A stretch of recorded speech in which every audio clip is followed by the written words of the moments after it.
Good morning. Oh, it's so quiet without game music playing. It is such an automatic thing for me to open Danganronpa when I set up the stream that despite having this entire thing set up, I still tried to open Danganronpa.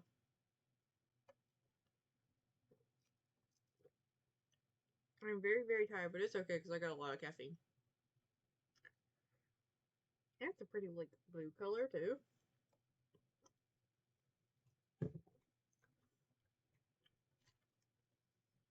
Oh, I just got an email on them. My Junko figure finally shipped. That feels like that's taken forever. I know it reasonably hasn't taken that long, but it feels like it's taken forever compared to how long it took for Aki to ship. How am I doing? Very tired. Mostly sleeping when I'm not at work right now.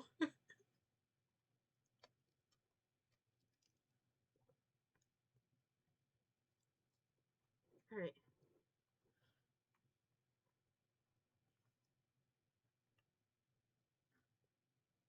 I feel like I'm trying to do everything all at once and it's not, like, nothing is getting done. Let me, let me add more drink to my thing.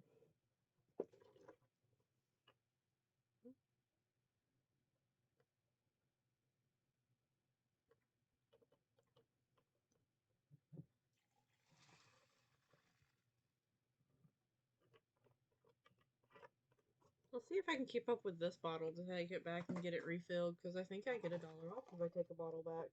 And I keep losing my bottles.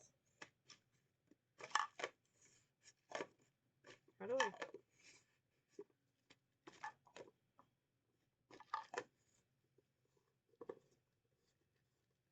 There we go, I got it. Oh, yes. I would love to do that. Oh, let me make a note of it. Where's my marker? I just bought them.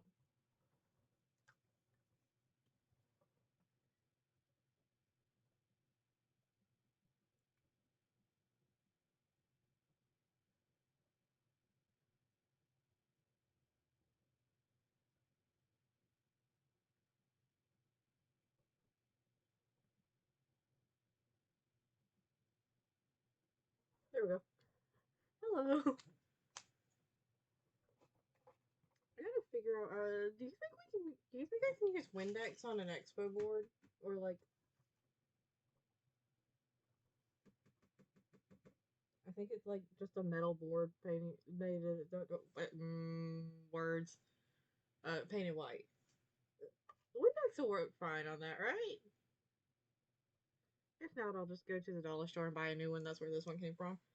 But my markers don't really erase if they sit up there too long, or at least the old ones didn't.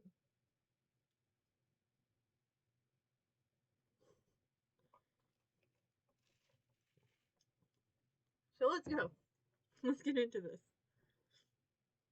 I don't think they're in any kind of like alphabetical order, which kind of drives me a little bit nuts. But it is what it is. The S stands for all of these that have S through D tier. The S will stand for simp, and the D will stand for don't remember. If I remember them all, then it, like, sucks to be that character. Speaking of, congrats on the D tier for this for this one, because I remember you. I just wanted to go ahead and get him out of the way, so I didn't have to think about him after that. Hmm.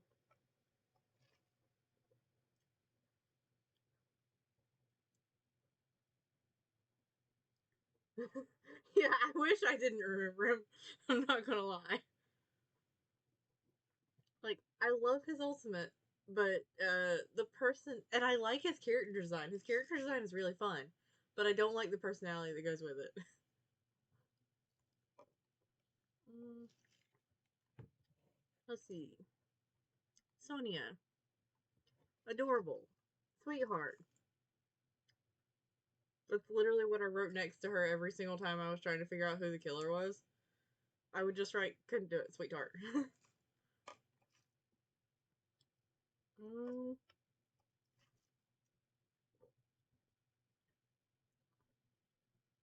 I feel like I didn't get to know her well enough though, because I didn't do her FTEs. Like, at all past the first one, right? But what mm, I was thinking about putting her in B tier, but that's only because I haven't done her FTEs. Maybe after I finish all of the games, and do like all as many of the FTEs as possible for them, I should go back and do one that's all of the characters, like, and be able to like see if my opinions on them have changed. Oh, hiccup. But for now, I'm putting her in B tier.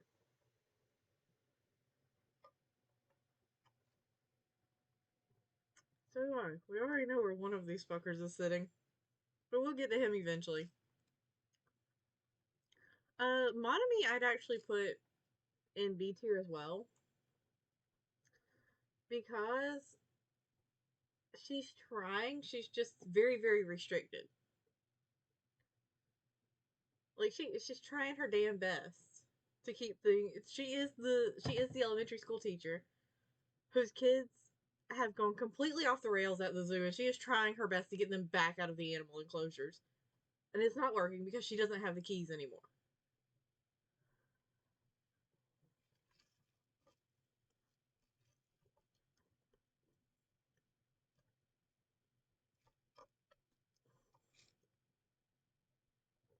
She tries, but she feels like she was designed for a preschool class.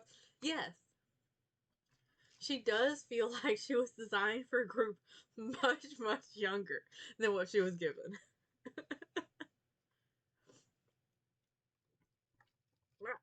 I worked myself in the face with a boba straw. That's not what I plan to do today.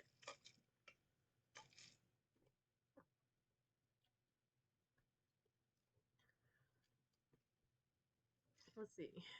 Soda pop. I think we know exactly where he's going. Because he is a simp, but he is an adorable simp, and I will simp for him. Really gotta learn to keep in his pants, though. I just wanna. Yeah, for Monomi, she definitely needed a group that was much, much less traumatized. So. Kazuichi is. I want to spray him with a water hose, but like lovingly, if that makes sense. Especially after watching the anime. I think it's the little sparkle eyes that he does. I think that's what gets me.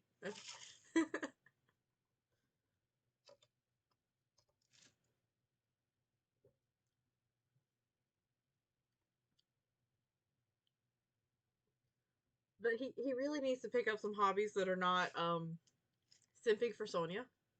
Like he's got to. Like I don't know. Like pick up going on walks or something. Go touch grass for a little bit, honey. Yeah, unlike Terry Terry, he means well. You're absolutely right.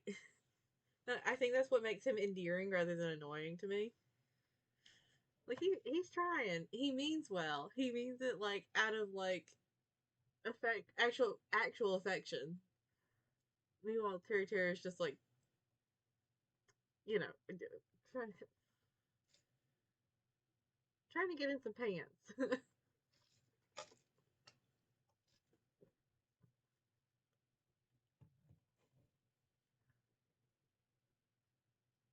Would it so for the ones that have two forms, like Monami versus Usami and Nekomaru versus Mekamaru, I think for both of them they're going to end up in different tiers.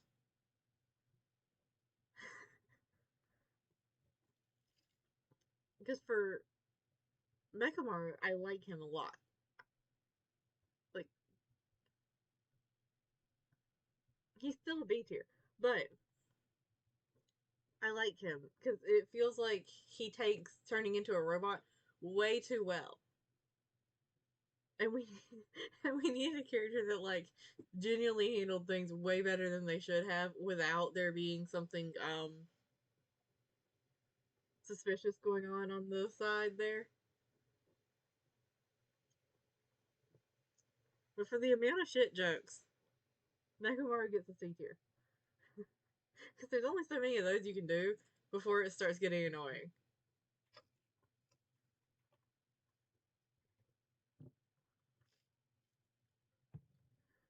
Oh, I gotta stretch. Oh, there we go.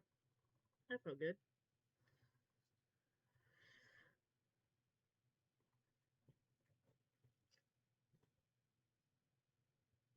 Yeah, he took turning into a robot. How how Baruchia took turning into a vampire, which is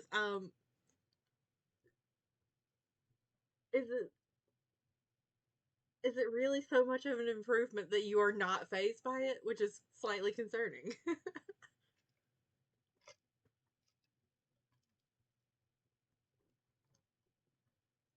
Right. Look, okay, oh, I don't think I posted a picture of him on Twitter, but I got some blind box like acrylic stands for Danganronpa, specifically Danganronpa 2, because that's the only. You don't really see merch for the first game, and that upsets me. But so getting distracted there. But I got one set. Well, there was one set for the male characters and one set for the female characters. So I got one of each, which I'm going to have to go back and get more because I need that Nagito one. Actually, I need the whole set, but that's not the point. I also need the Buki one. But I got Hajime and Peko, and I was so excited to get Peko. I don't, I don't know why. I don't know if like little chibi is just especially adorable or what. But I was so excited. I excused the fact that it wasn't Ibuki or Mikan or Chiaki for the fact that I got Peko. I was so excited about it. Also, I don't know if that tells you, but she's an A tier.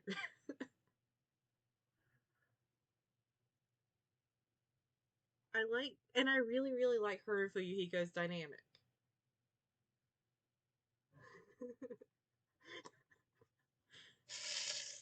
Oh, I'm almost out of drink already.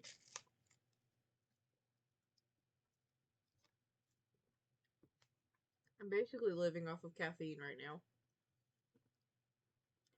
Like, I wake up, I have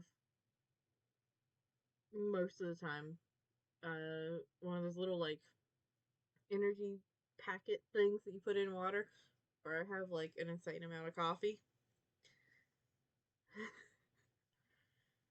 Because if not, I would sleep until probably about this time in the afternoon at this point.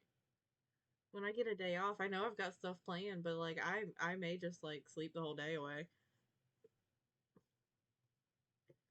But these things are so good.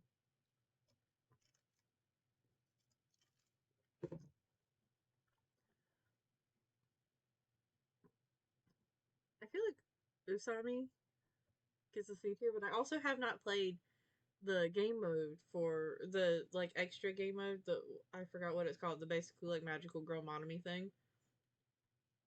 So after I play that, maybe my opinion of her will change too. But she was not equipped for the. She was not programmed to be equipped for the task given to her, and I don't think they realized that. So it's not her fault. I still want to know how she was. Like, I know we find out if we play the little like extra mini game thing, but I want to know how she was beating those things. The Mana Beast.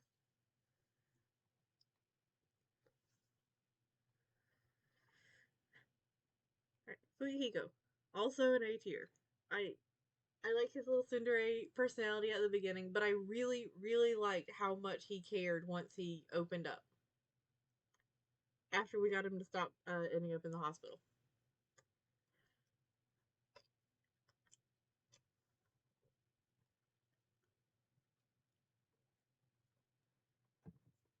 Oh, I gotta get comfy. Oh, fuck. Okay. But I also I like short characters. Mostly because it makes me feel like I'm at least moderately close to normal height. Still mad that Makoto is taller than me. I know he's not a main character in this game, but I'm mad.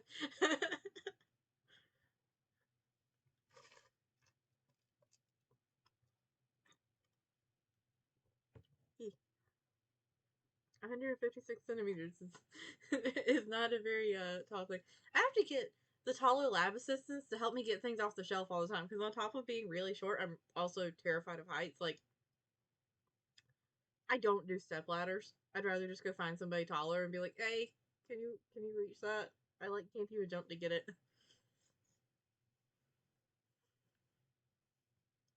But it makes me happy when I find characters that are like small like that too.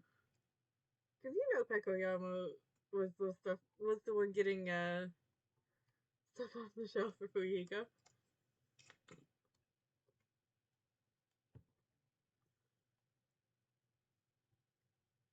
Also, I think we're fixing to get into a collection of A tier characters. Because I also really like Gundam. I want to finish his FTEs.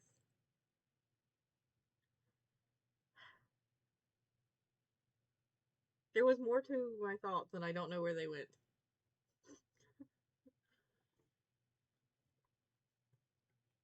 But uh I like his personality. I also like his design in Danganronpa 3.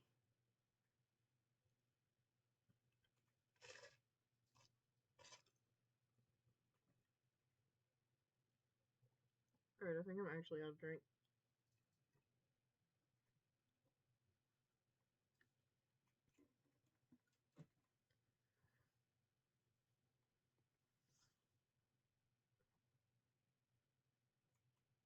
Yeah, I lost whatever train of thought I might have had continuing there.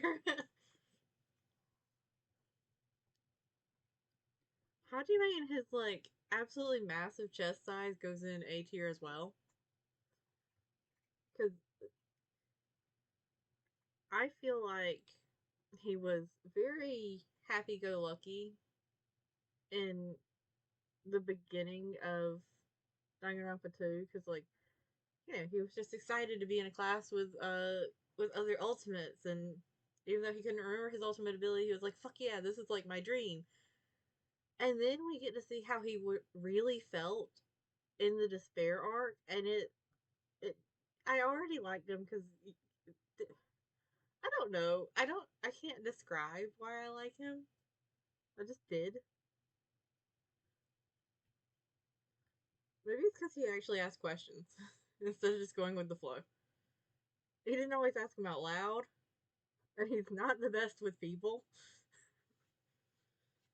But then you see how much just taking the I guess the you tried prize and being in the reserve course rather than an ultimate, like just so that he could say he'd been at Hope's Peak Academy.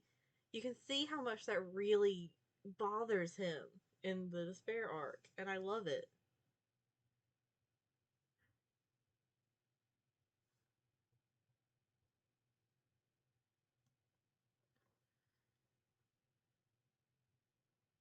Yes, he is.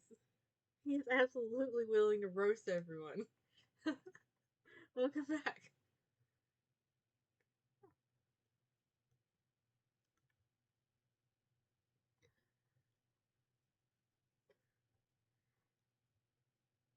Also, there's probably going to be a lot of moments of just like complete silence because I it's taking a long time to like work my way through thoughts these days. Assuming I can work my way through them at all. Sometimes I just talk.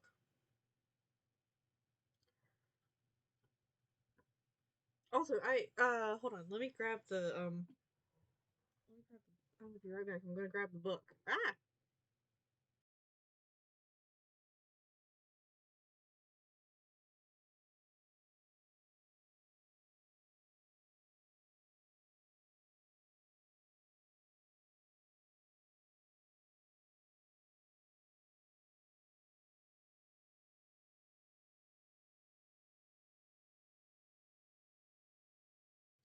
Also,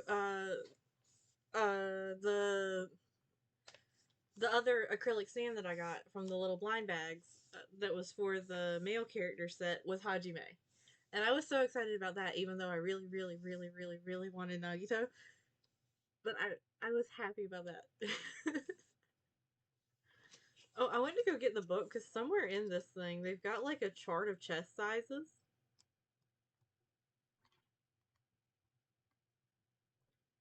Oh, let me find it. It's somewhere in here. Is it before those or is it after? Oh, hold on. It's also blood type chart and constellation charts.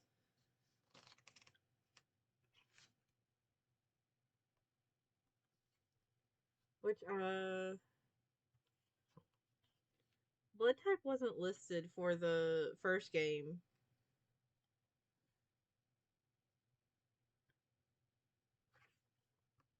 So that like it has all the ones for the second game. And then at the bottom it's just got like all of the first game's characters and Monami and Monokuma. Did I not go? Did I go too far? I went too far. Ah,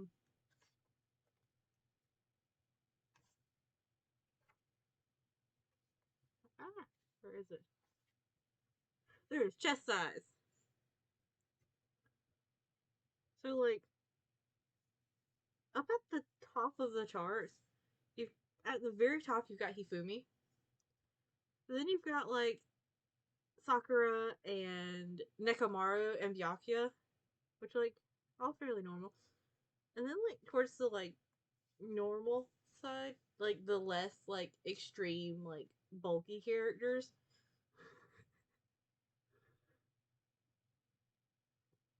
there are a total of two of the guys that outrank most of the chicks in the game, and that's Hajime and Gundam. Gundam has a larger chest than Hajime. I think it's because of all the hamsters.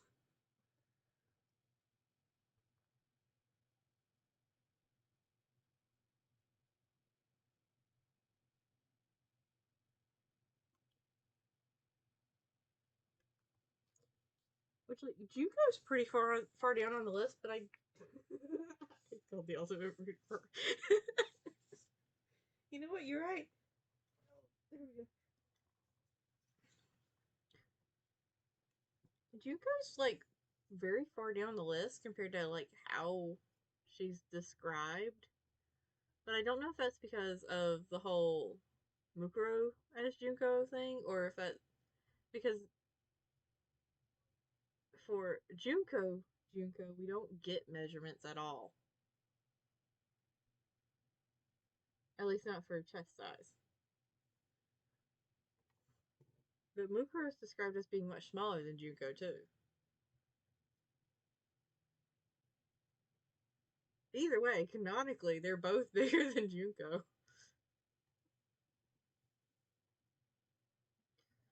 Alright, now that I'm done being distracted by chest size, because I want to point out that neither of their sprites are drawn like they have the the dimensions that they've got. But I will say, in the anime, Hajime is definitely drawn to be much more like broad shouldered and like broad chested, especially with this, which I'll go ahead and do this A tier, but in the anime, like it looks like Izuru has a massive build that like fits the measurements compared to in the game. Which granted we only see him in the game like, barely. And if it was based entirely on game, like what we see of him, he'd be down here. But I really liked him in the anime. Granted, we don't see a ton more of him in the anime yet, from what like the Spirit arc at least. But we do see enough more words enough of him for me to be able to be like, yeah, I like this dude. Totally wasn't him stepping on Junko that brought this about at all.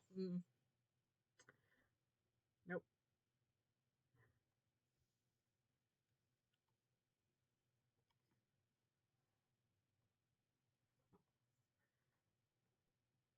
Had to stretch again.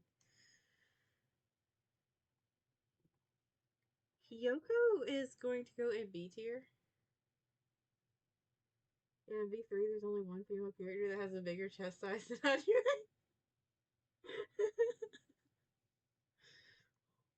Hajime got some, like, biddies on him.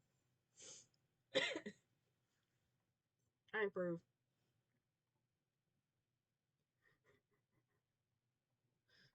Okay, it might have been a little bit him stepping on Junko. Just a little bit. Anyways, Hiyoko's in B tier, but like that's another case like Sonia's where I haven't done her FTEs, so my opinion might change on her because I do like her. There have been several times where I wanted to like start a fight with her, but the way that she grieves Mahiru and the way that she lashes out because she's grieving and the way that she kind of tries to open up and honestly fails. I really like that about her. I like that character development in her. She is. And oh fucking hell. The I knew that her growth spurt was going to be coming somewhere in the anime. And it still caught me off guard.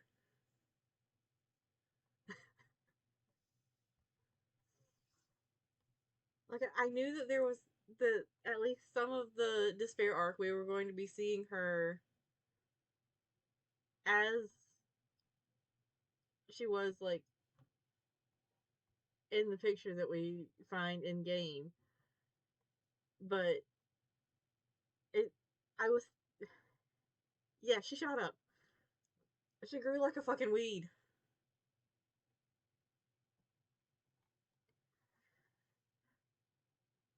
I also really like that with her like more grown up body. I don't know how to describe it. Her more like after her growth spurt. I'm just gonna call it her boat. I'm just gonna call it post growth spurt Hiyoko. Uh, she very much looks like you would not hear the things that come out of her mouth. Like she looks like she's much more prim and proper compared to some of the stuff she says. And I love it. I love those kind of contradictions where like the characters all like very pretty and dainty and like princess like and prince like, and then they're just like sailor mouth and absolutely trying to roast the living fuck out of you.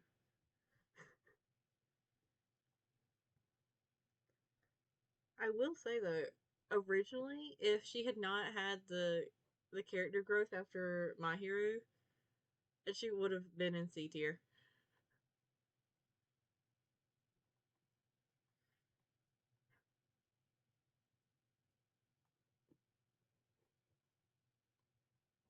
Ibuki, go Ibuki. I wanted so badly to finish her FTEs. Like that has been one of the most upsetting things about the entire game. Is that I didn't get to finish her FTEs before she died.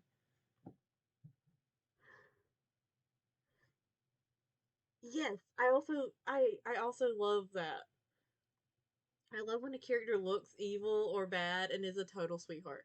Yeah, rip. Yeah. Oh, I was so mad at Mikan. Like I was fucking pissed.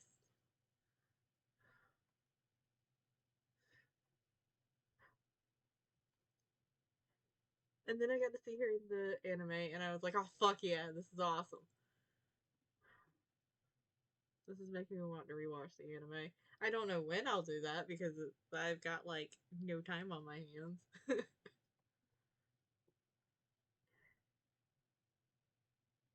She's amazing. I love everything about her. I just want to give her forehead kisses and let her sing her heart out.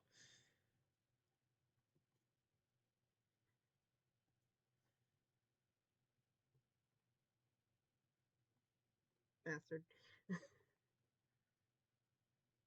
Also, mega respect the amount of maintenance her salary required. Yeah, because like she was waking up like hours before she had to leave those cottages to do her hair. Like that's a lot of like hair maintenance there.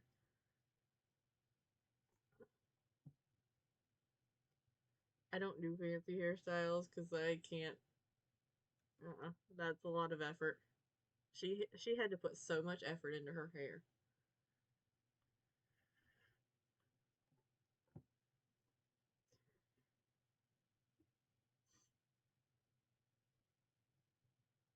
And then this fucker is unfortunately in the or fortunately, depending on how you look at it, in the simp category. I, I don't think I need to explain more.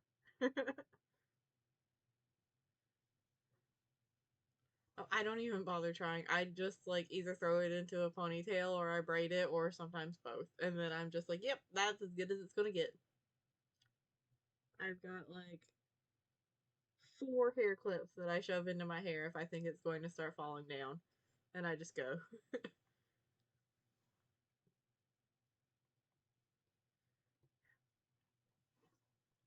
I would love to try out a hairstyle like Ibuki's. I just know that that would be way more effort than I would be willing to put in to be able to do it. I'd be willing to dye my hair those colors though. I don't think the lab would allow that. The lab's weird about hair colors sometimes. Yeah, there was a compilation of you simping for Nagito. It would be multiple hours long at this point. It would.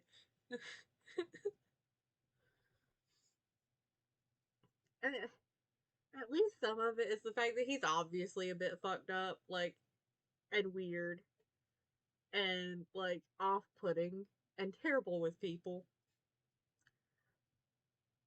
None of these things are things that you should be. We only just started ODG. Yeah, I know, and I can only imagine like how much more simping there will be. But like underneath all of the initial fucked up and weird, there's more. There's a different variety of fucked up and weird, and I love that kind of thing. He also debatably he'd try to kill me, so that's extra points towards him. I have no self-preservation instincts.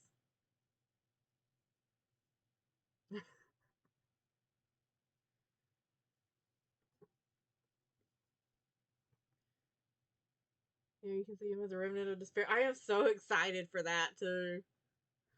I do not. Not a single self preservation instinct. Nope.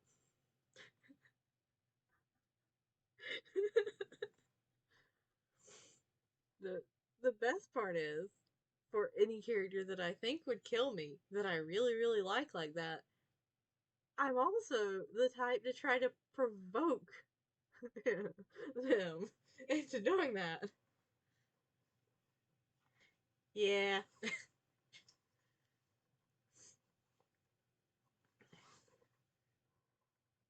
I've done some questionable things in life, and it's a wonder that I'm still alive. But like, it's a very, very good thing that I had not discovered Nagito back a couple of years ago, or I might actually not be alive. Because if I met somebody in real life that reminded me enough of him, I'd be like, you know what? Sure, just go for it. The good thing vampires aren't real. Yeah, yeah.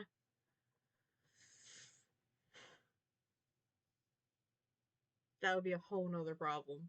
Because vampires are fun, and anyways.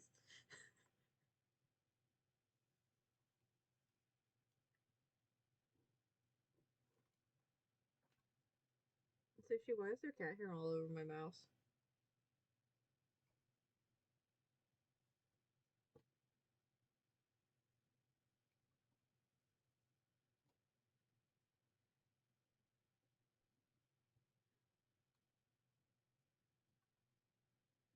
I'm not gonna lie.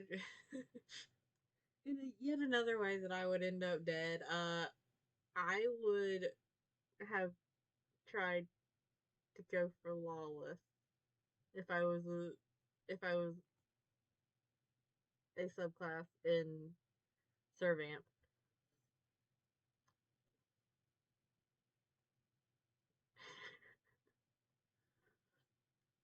And then there's Sarugi, and that right there is a death sentence for me. I would. I would. Basically, every direction I would go in Servamp, I would have died.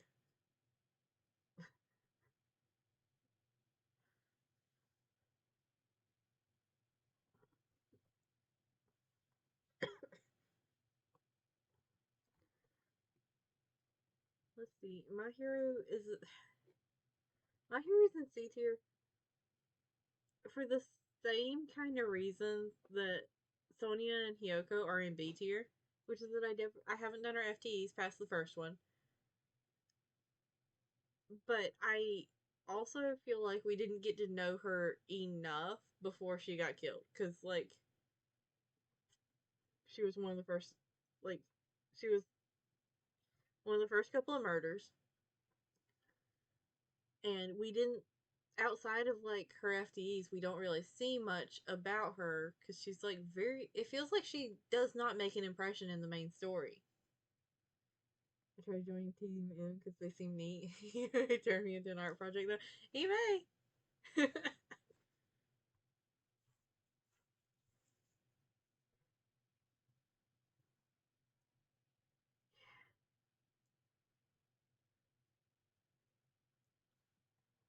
Which sucks because I think she had a lot of potential.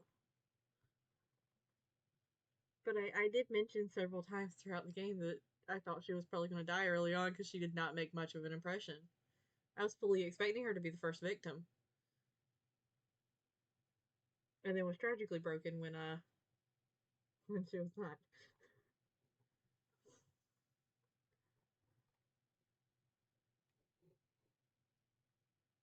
Monokuma's going in A tier because I'm not gonna lie. At this point, I like that little fucker. I enjoy Monokuma, but I also clearly have thoughts about Junko and the Ultimate Despair just in general. So I like Junko. Of course, I'm gonna like Monokuma. Monokuma is a lot of fun.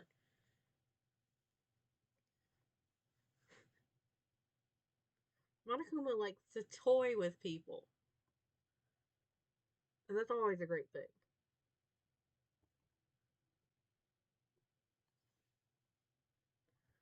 Chiaki, Chiaki. Hi. She's going in A tier. I liked her in game. I liked her in the anime.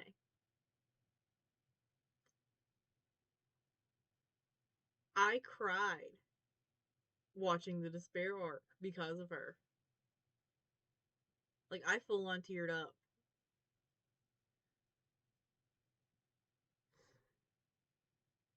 He enjoys pushing buttons, but in such a way you don't realize he's pushing buttons until it's too late. Exactly. Monokuma is fantastic at that. The Despair arc is intense, like, way more intense than I thought it was going to be.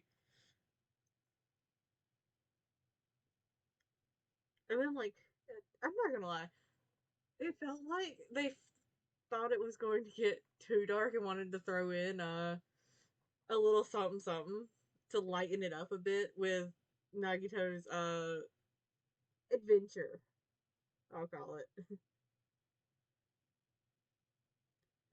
Uh, I I saw it mentioned, but I haven't looked at it yet. Remind me on Discord, and I will try to watch it before I like fall asleep after this.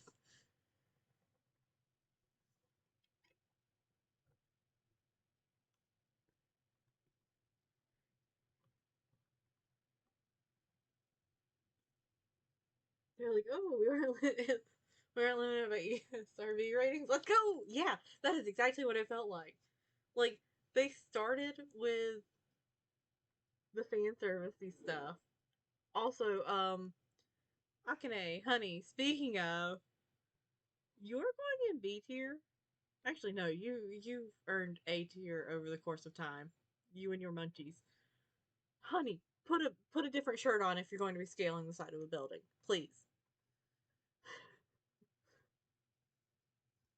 The student council killing game was it was.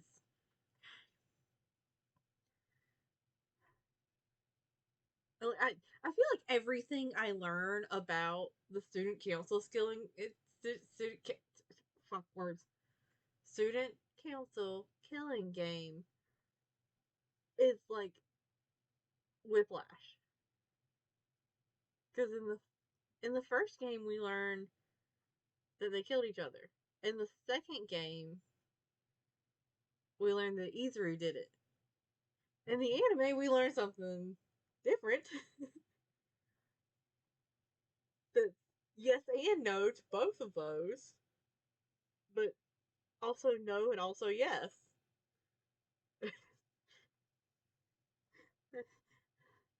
The student council one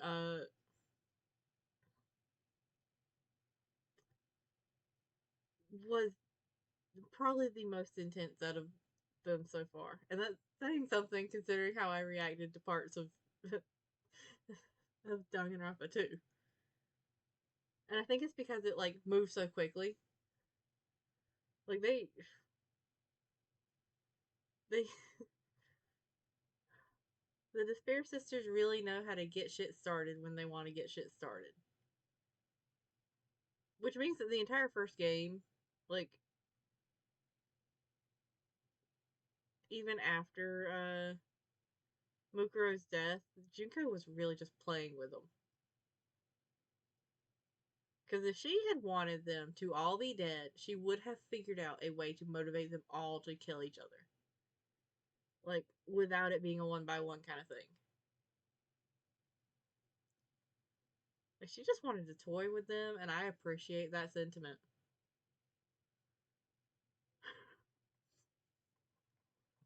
By the way, I know she's not on on this list, but Junko gets S tier. Also, in the Despair arc, that scene where she's like standing in front of the windows and the windows like blow in and she's just like smiling. Holy fuck, I fell in love with her all over again. I love the smile they give her. Like the like full like toothy grin. I love it. Yeah. She only started panicking because like she realized things were not going her way and she did not have full control anymore.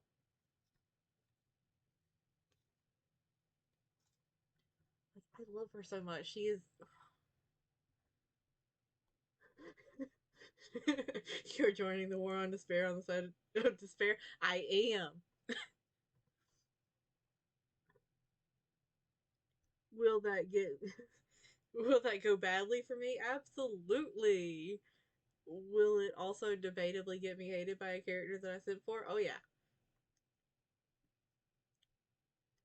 But to be fair, hope can't do shit if there's no despair to pull to like draw out the hope. She wouldn't. No, she would not need a brainwashing video. She'd just have to give me that smile, and I'd be like, "Yep, we're good to go."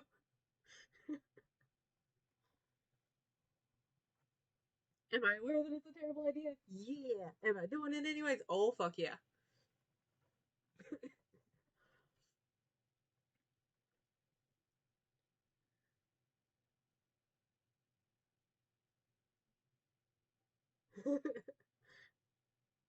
I could be.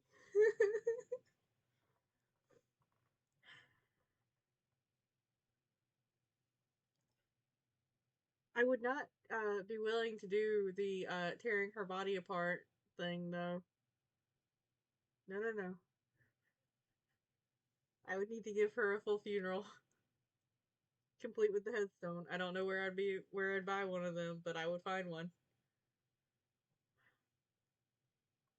Also, can I mention that like enemy Junko for Danganronpa 2 with like the giant like all decorated phone is amazing. I love it because I feel like it really.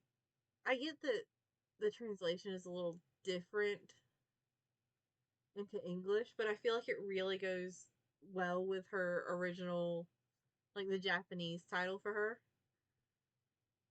Because in Japanese, I think she's listed as like a super high school level gyaru, which is like a very like specific fashion and like subculture thing, which I feel like I can understand why it was translated into like fashionista, but I feel like it doesn't exactly match up as like a translation there.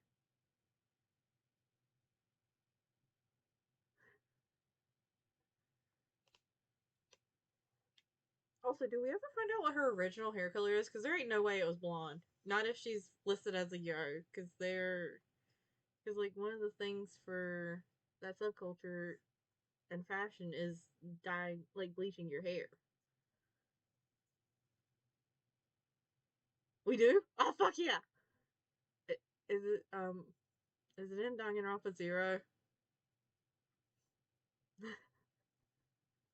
Because I've got some thoughts about Danganronpa Zero that I can't. You do learn eventually.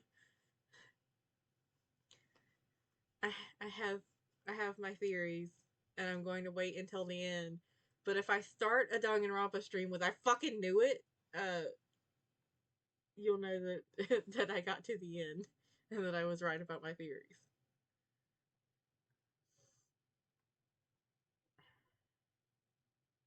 I, with the way that Ryoko talks sometimes, and like the way Junko is when she's not off the rails, they're almost too similar for me. And so like uh, there was some story posted I think on Reddit at some point about like uh somebody who had like a gas leak in their house and they were like leaving notes to themselves and not remembering the notes. Like I have wondered more than once while reading Danganronpa Zero if it's like that kind of thing where like she doesn't remember that she's doing things as Junko, and like the the thing that makes me question it is that she sees Junko, so I don't know if she's also hallucinating Junko or if Junko is another person and it's separate, and she's just a lot more like Junko than she thinks she is. Turns out they're triplets. That would be an interesting twist. I mean, it's not like she'd remember.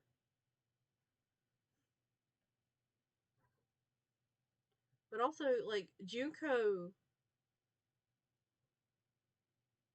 does things that imply that her ultimate's not necessarily being a fashionista. Because, like, she's very calculating. And it doesn't take much for her to be able to figure out how to pick you apart and manipulate you. Which would fall more in line with Ryoko's ultimate ability of being an analyst.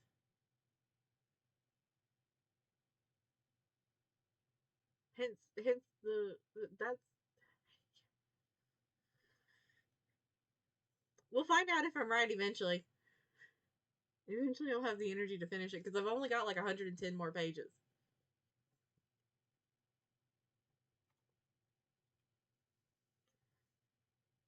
Back on track because I got completely distracted because I said Junko, and it's my fault that I got distracted.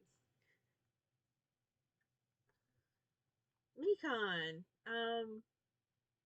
Mikan's going in A tier. Then yeah, I also words. I also have Danganronpa if,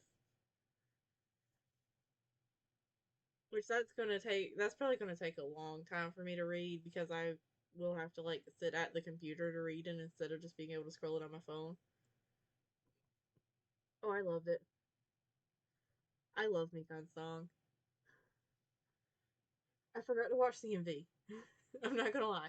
Straight up forgot to watch it. I made a mental note and then I went to bed. But I like how well Junko's brainwashing did on her. Like Mikan's personality very much screams if you give her anything that seems like affection, she will latch on to you, and that will be the end of it. Like, you will never get rid of her, even if it means that she's just like basically making up a story in her head about how much you care about her. And that brainwashing is exactly what that did to her, to like in relation to Junko, because Junko don't give a fuck. And she talks about how Junko like loves her and like cares about her. Yes. And I bet it took all of 2 seconds looking at Mikan for Junko to realize that.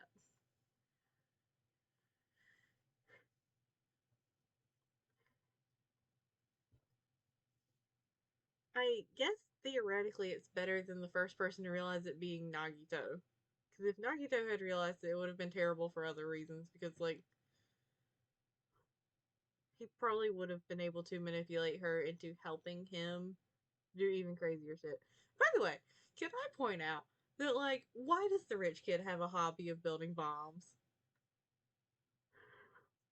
Also, why did he never drink any of those drinks? Like, when they packed up his desk when they moved into the new classroom, they literally packed up his entire little can fort, which means that he didn't drink any of those. He just left them on his desk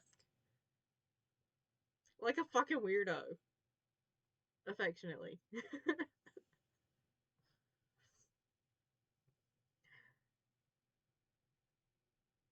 Like when he ran out, I'm sure he would have hit another lucky moment to get another like unlimited supply of the bitches. Although I will say, seeing him say stuff like with the like turn around with like the background being his his can fort, I love it. He didn't even hand them out. You know he got enough for the entire class. He kept those things. He put them on his desk. He put them on display. Drank none of them. You know what? That is rich kid behavior, ain't it?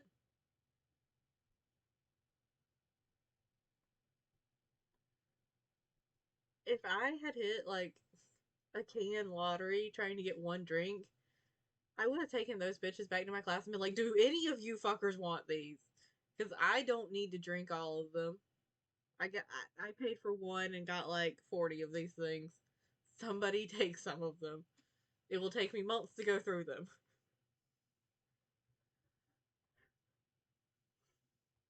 Then again, maybe he did offer, and everybody was like, no," because Nagito's Nagito. I love him so much. He is such a little weirdo.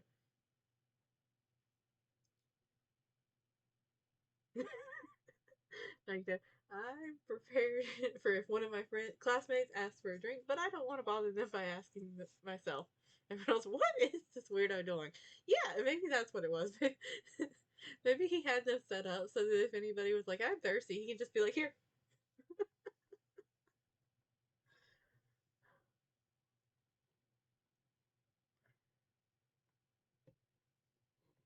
And then we're popping you up here because you were discussing. By the way, one question that I do have that I don't know if it ever gets answered is that why was the ultimate imposter disguised as Byakuya anyways when they started at Hope's Peak? Because Byakuya is not coming in until the year after. So it's not like they needed to impersonate him because he like needed to do stuff while he was at Hope's Peak and couldn't be in classes or anything like that. Or because he like didn't want to leave his room like our ultimate animator. Oh, it is? Okay.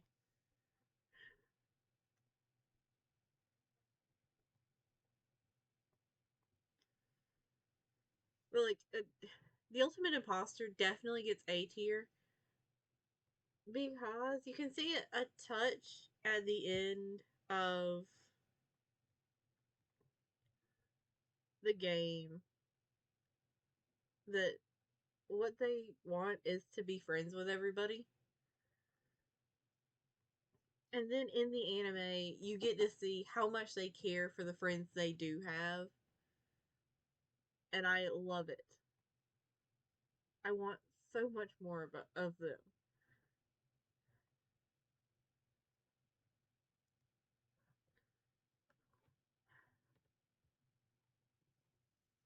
Oh, wow.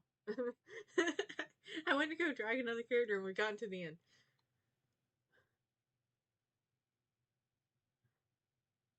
Well, that is the tier list. Which I feel like some of these rankings will change after I do their FTEs.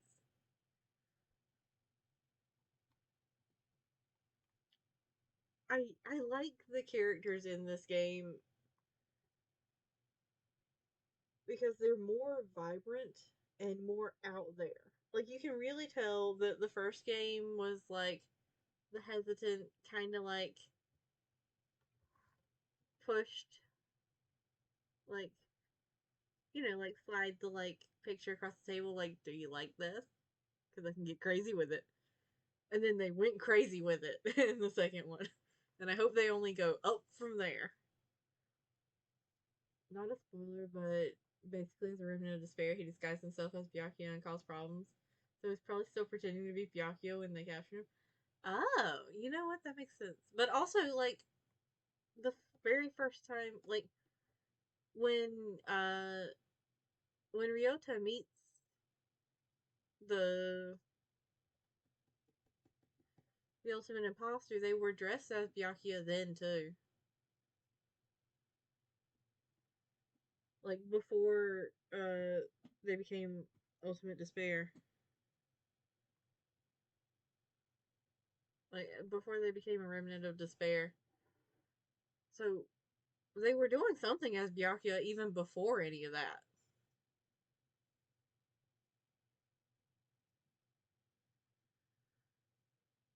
Hmm.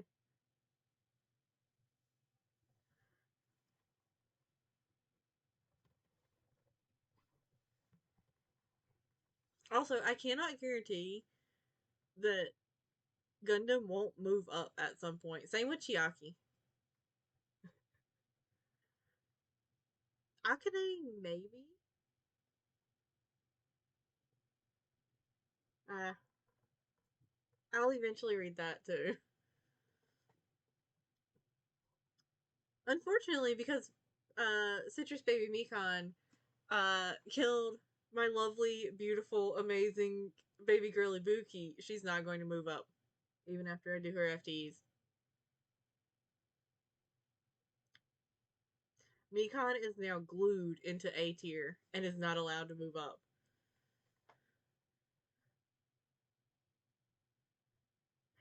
Actually, if she hadn't also killed Hyoko right after I started going, I really, really want to see how Hyoko like develops as a character and grows with the others. she could have had a chance to move up. It's the combination of killing both of them that just like cements her there. Like, I'm sorry, Mikan. I like you as a character. You are amazing. She was aiming to cause despair. She caused me plenty of fucking despair. But I don't think she'll make it into the simp category at any point. Alright. So Hiko might end up in our lovely simp tier. I'm not gonna lie, because like once I do his FTEs, he may move up because I already really like him. All right, on to the next one. Undertale.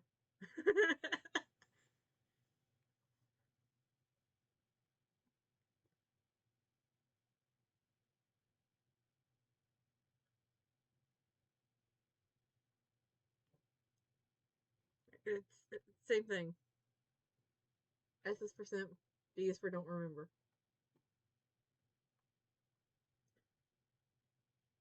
You know what? Frisk earns it. Good job.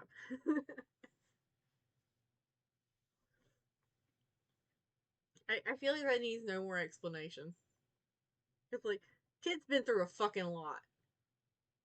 Like, I simp parentally, if that makes sense.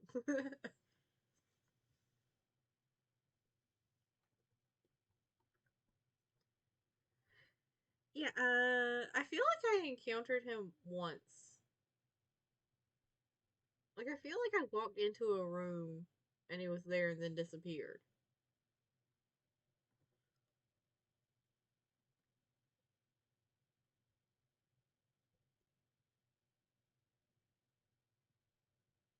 For now, because I haven't encountered him enough.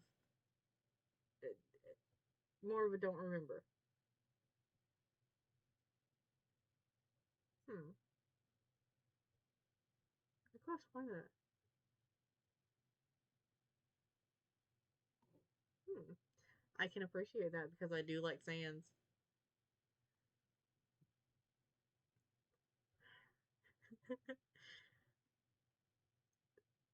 So, Mettaton as this form, B tier.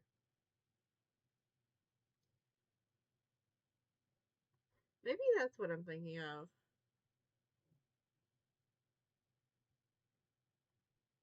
I don't know. I've if my days mash together and time stops being like a properly perceivable thing for me, everything's like up in the air. You could have sent me that like yesterday, and I probably would not have remembered watching it yesterday. I probably would have been like, "Was that a few weeks ago?" Like I like the vibes for Mettaton, like in the box. Trying to see how some of these change after you get more endings. Yeah, it's gonna be fun, ain't it?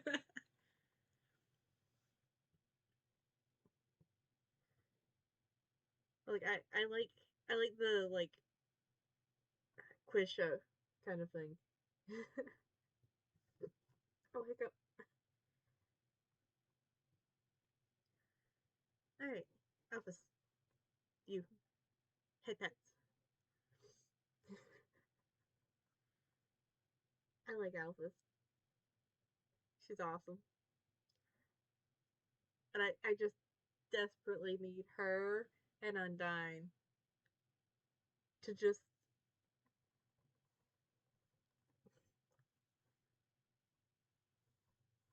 like a three-way phone call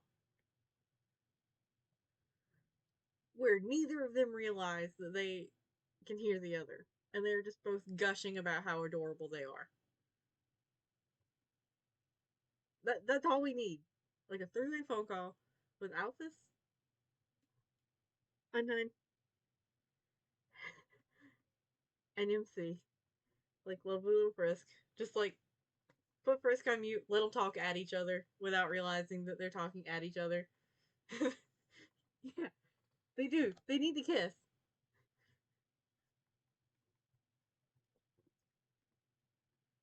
Yeah. Frisk is the unfortunate one, but Frisk can also just like put the phone down and walk away. Let's see. Kara. Hmm.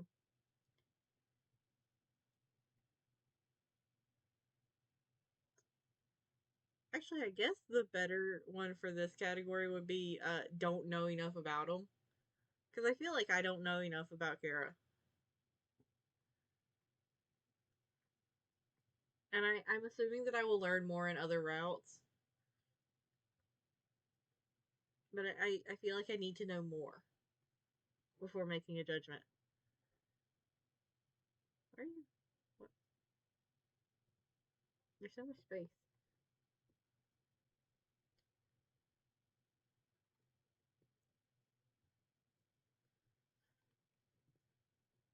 In this form, also B tier.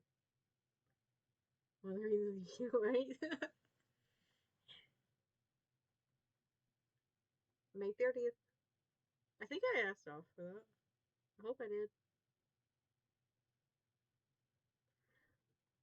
If it wasn't for the fact that I sometimes get a headache after streaming for like 4 hours, I'd be like, yeah, stream anniversary, like 24-hour, like 10-hour, like 12 hours, something like that. But no, I know I would have to start it like way way earlier in the day, and I'd have to like somehow keep myself from getting a headache because like looking at all these screens for this long, I don't know how back in like high school and college I could sit there and play games for like literally 12 hours at a time. Like on my days off in high school and college, I would just like sit there and play the whole day away. And I can't do it now. I get headaches if I sit there if I look at the screens for too long.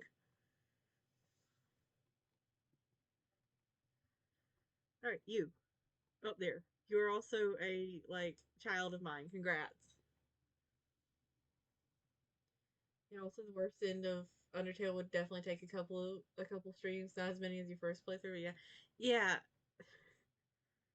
And I feel like if I break up games into like a few hour increments instead of trying to do all of them in one, it also helps me enjoy it more because I don't feel like I'm just like trying to push through to the end, especially for games that are longer.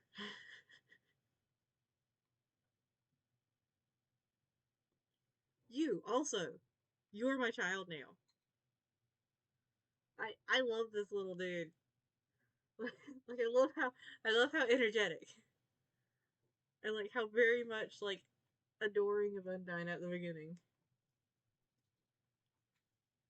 Also, yes, Ezreal is good boy. This bastard.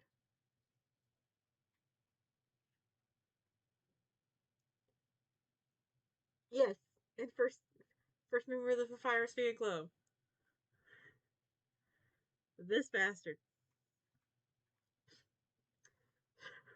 Out of curiosity, are we also including the non-flower form?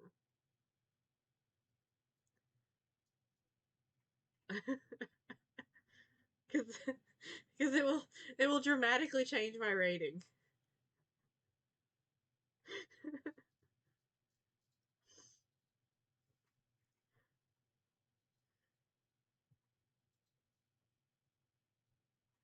Since we don't have one of them that is the non-flower form up here, I'm going to include it.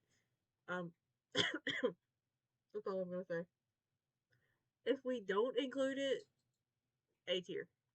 So I guess not really dramatically. Like I love how much of an asshole the flower is. I hate that he gave me trust issues, but like that reveal, beautiful.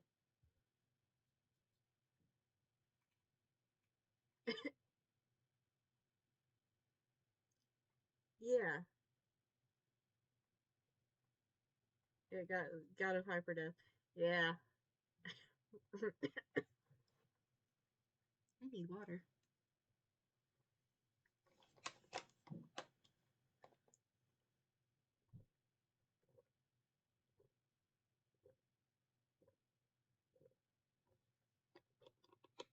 feel like this tier list is going to go quicker because I don't. There's not as much intense, like lengthy lore and character development that I already know. Like, there's still a lot about this game that I need to go. That I need. Wait, Nastable not on this. S tier.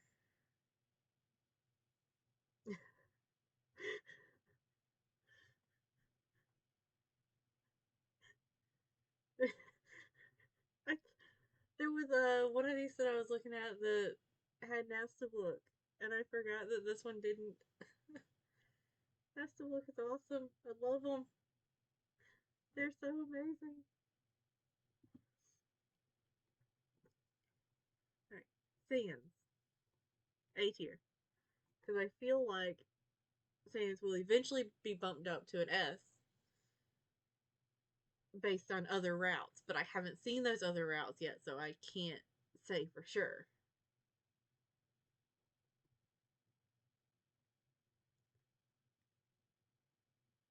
I know your name. I've forgotten your name, but I know your name. Anyways, A tier. I promise I will buy your bake sale items. Muffet. Yeah, Muffet. I promise I will buy your bake sale items. Um, please don't feed me to your pet spider. Please. Papyrus. I feel like I don't need to explain that. Papyrus is amazing. I love Papyrus.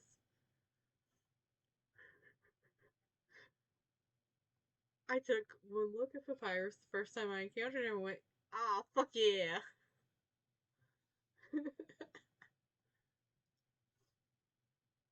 Woo! Now for one that's probably not, that people may not like as much. Gotta explain the good boy.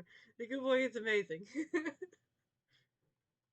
The good boy also, like, I don't know anyone in the fandom who doesn't like him. Yeah, I would be concerned if there was one that didn't. It's like, he does a great job of learning from the situations he's put in and changing for the better.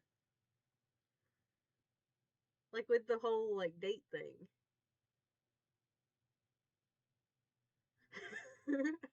Hilarious how much everyone gives him the same voice.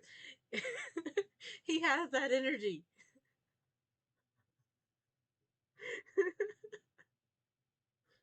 He has the energy of the voice, and you know it.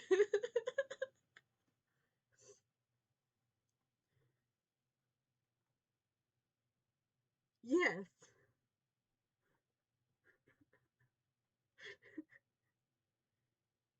Yeah, he does have the face for it too.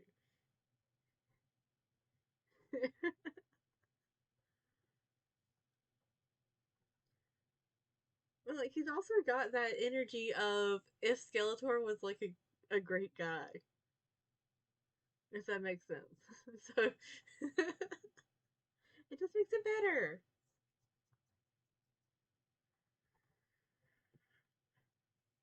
Now for the fun part. He gives me wet cat like sad man energy. Skeletor just loves puzzles. Yes.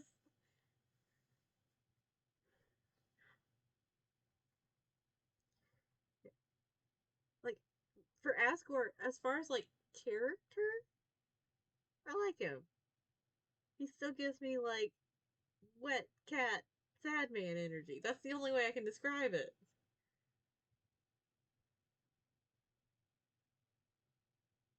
Also, once you finish the worst route, there's so much Undertale fan stuff I want to show you. I will be so happy to receive it all as soon as I finish that route.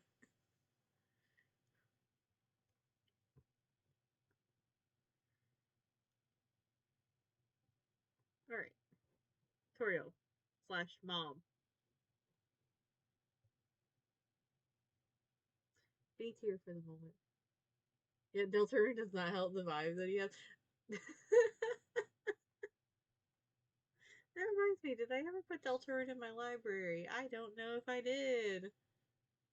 The most wet cat energy I've ever seen. Yeah! Like, I have never seen another character. or wet cat that has as much wet cat energy that he has. And not even like panicked wet cat energy. It's like just dejected, this is my life now.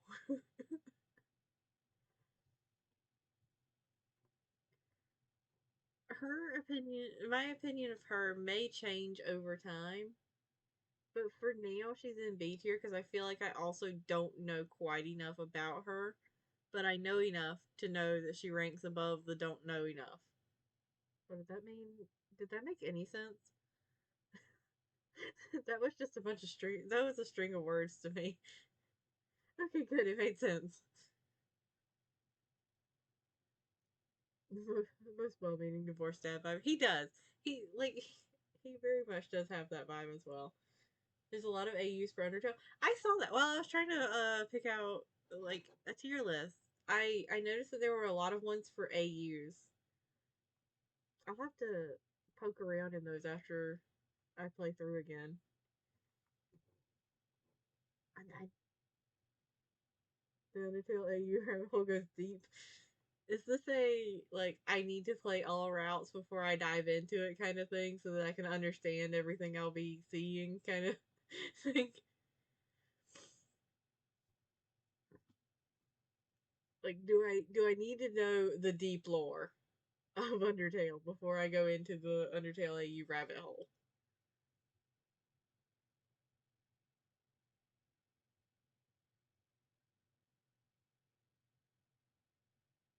Oh no, mainly the best and worst one with a couple of exceptions. Okay, good.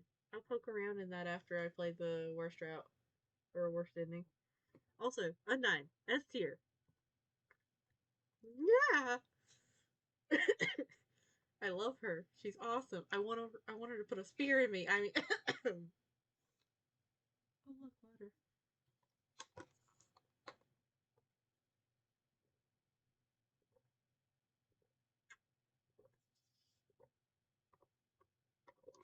Uh huh.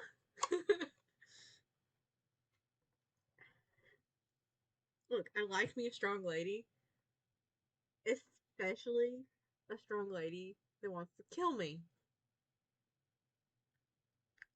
Once again, this goes back to the whole no self-preservation instincts. Swamp, Fell, Horror, and Classic are the most popular. Ooh, hold on. I should probably write that down somewhere. Where did I put the marker? There's the marker. I need to put like a magnet on this book. I'm missing a magnet. Sushi, did you steal one of my magnets? What has this magnet been missing? Where is this magnet? I would.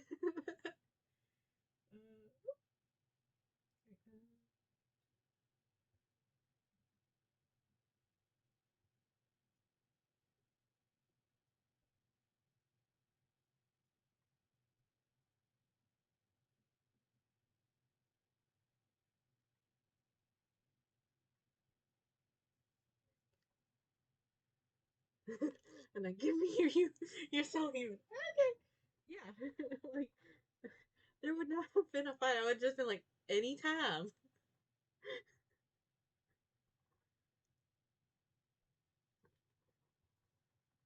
Oh, gotta be healthy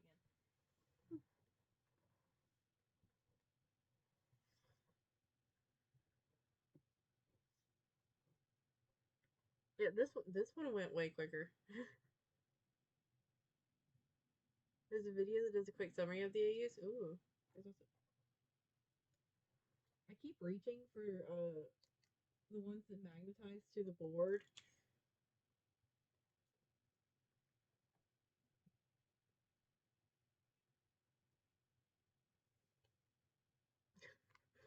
Wait, hold on. What's your definition of relatively quick?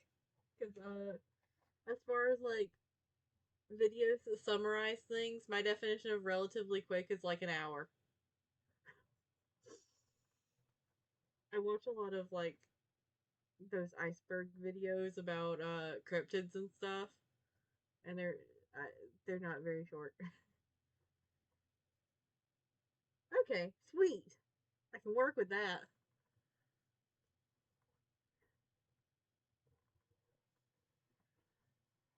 So did this? So hold on, forgot to ask. But for this, did this come out to be the array that you thought it would have been,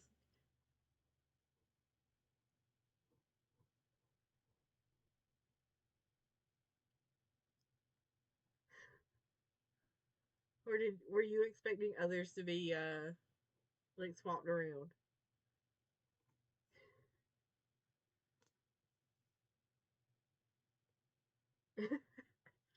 Good to know. Predictable. Same question for this. It's like I feel like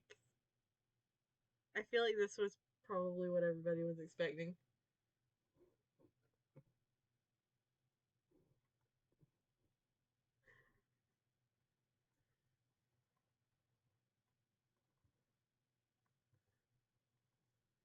The only real discrepancy was GFT. That's only because I haven't done her FTEs. I I think you and I both know that by the time I'm done with her FTE, she's going to move up.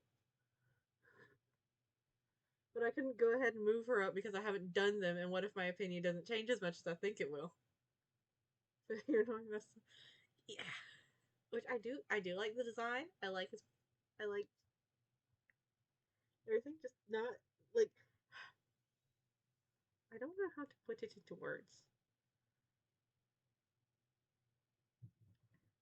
I don't like his human design enough, like more than his box design, enough to move him up a tier. Did that make sense? I'm so bad with words lately.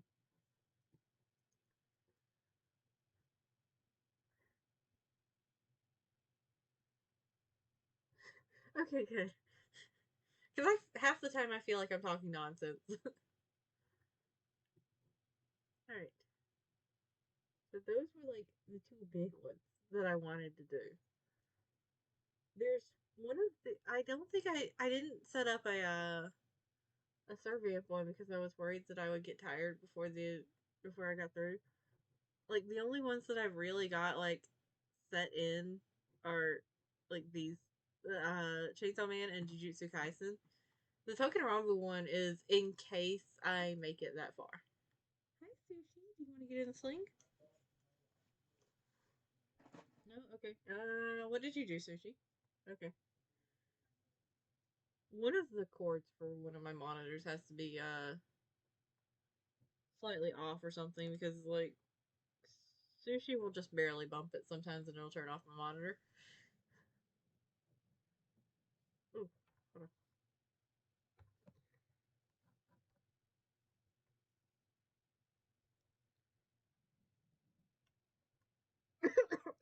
Holy fuck. I'm in.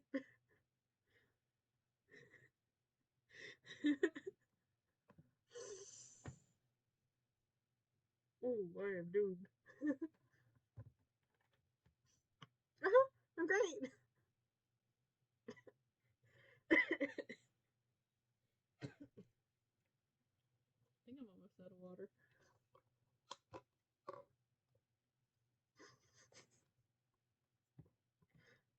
I'm a simple dude. It's easy to tell when I like something.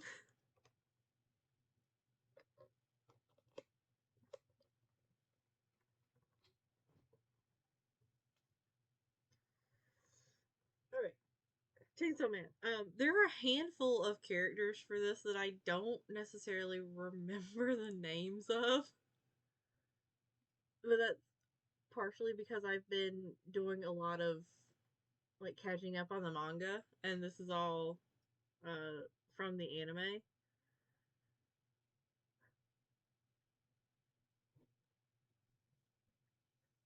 But this thing is it a D tier? Not because I don't remember it, but because I remember it and I don't like things that try to harm animals. Like just saying, cats and S tier all the time.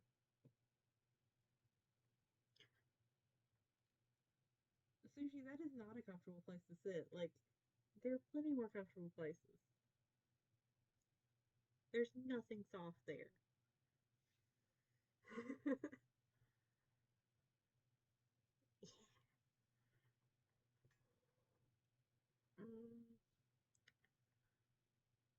This one was an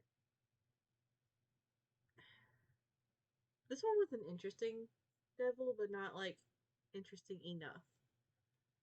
So it can live down here. I like the fox devil. It can go in B tier. My opinion on the fox devil is not at all influenced by Aki. At all. But actually I do just like really like foxes. I think they're fun. Like I like foxes in folklore, in myth, in legend. I like I like foxes like out in nature. I just like foxes. There's something about them as an animal that's just really fun to me. That being said, one of the most terrifying things ever is when you try to walk out your back door to put something in like the bin and you hear scurrying and look and all you can see is a gray flash because around here we have gray foxes. I know some uh like some I used to read a lot more creepypastas than I do now. Like that was years ago. Like the ones that I remember the most, I can never remember the name of. But like it's the guy like making tiaras for his daughter out of like human jawbones. I don't know why, but that one really like set with me.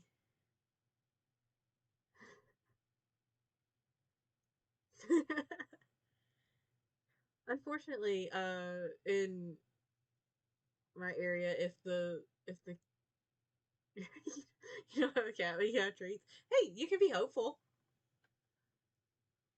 In my area, we have problems with foxes getting chickens and stuff like that. Like we don't have chickens. I would love to have chickens. I know chickens are a nightmare. I every single person that I've ever met that has like raised chickens and like kept chickens is just like, no, don't do that. The eggs are not worth it. So apparently they're little assholes.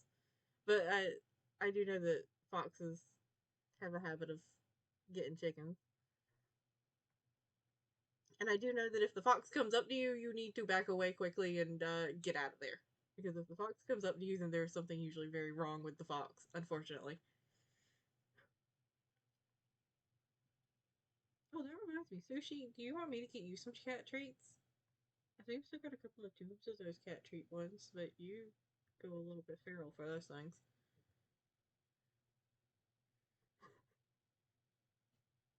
She has a bit of cats that wander. Ah!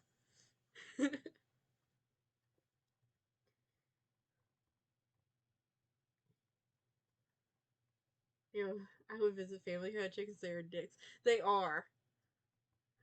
I used to know somebody who had a rooster that was named Fajita, specifically as a reminder to what could happen to him if he misbehaved too much.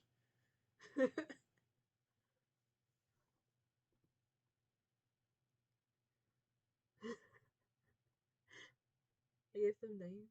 Aww, yay! I feel like that's always a show of how much a cat likes you if they like actually respond to the name you give them. Isn't that right, Sushi? Aw, you are so cute.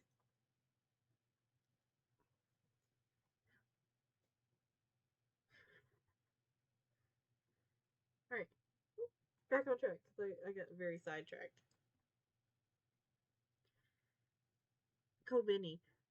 Okay, look, Kobeni is A tier because like she did not know what she was signing up for. There's no way she was fully aware of what she was signing up for when she joined the Devil Hunters.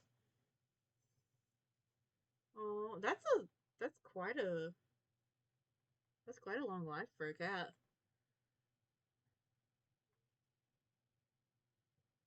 What are you reaching for, Sushi? Hmm?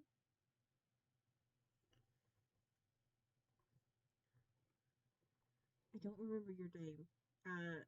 Unfortunately, I also remember virtually nothing about you, so enjoy your D tier. Uh, yeah, Kobeni is full of anxiety too. He couldn't walk far, so to aw. Can you not chew on my cane? Thank you.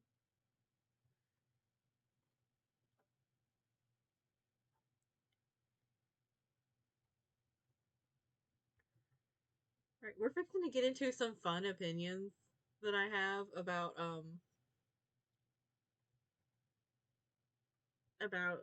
Chainsaw Man characters because I know how some people are about these characters. Starting with Himeno, C tier. I think she's an interesting character, but the I'm not gonna lie. One of the things that put me off about her is somebody didn't know that I was watching Chainsaw Man already and had read Chainsaw Man, and they tried to recommend Chainsaw Man to me, and did that thing where they talk about uh, where they like extremely sexualize a character. If it's not Himeno's fault that she's in C tier, like it is absolutely not her fault. Like that'll just like completely destroy my interest in a character or sometimes an entire show. It is what it is. I haven't seen it yet. I recommend it. I think I'm like behind by like 2 chapters on the manga. The public safety arc, the arc that the anime is in, is my favorite arc out of the arcs so far. I also have a soft spot for Aki and Angel Devil, so maybe that's why. But I do like Asa and Yoru. But I do recommend it. I think it's got an interesting story and the characters are interesting and Denji is amazing because he's a gross little pervert gremlin, but it's done in a way that it doesn't make him unlikable. Denji and Power are great. Okay, look. So whenever I decide that I want to buy like figures of or acrylic stands of characters from an anime or manga, I usually have like a tier list that never gets followed. Like, for example, Yuta is the top of my Jujutsu Kaisen tier list for figures and acrylic stands and stuff. I can look at my shelf right now and see Maki. I don't have a Yuta one. Denji feels like a horny teen that means well, just very horny. Yeah, like he means well. He's just the hormones. The hormones got a hold on him, and also the mommy issues and daddy issues, and just issues in general.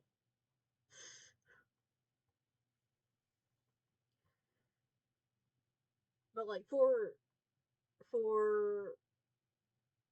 Chainsaw Man, my top tier ones were Aki, which I now have, and Angel Devil, which I knew I was not going to get for a long time because he doesn't play a major role, like a bigger role, until much later than what the anime's covered. Hey, hey, hey, hey, hey. Okay, you're playing with something over there. I thought you were trying to rip a stuff off the shelf again. Please don't do that. He's not very delicate, but that doesn't mean I want him to hit the ground.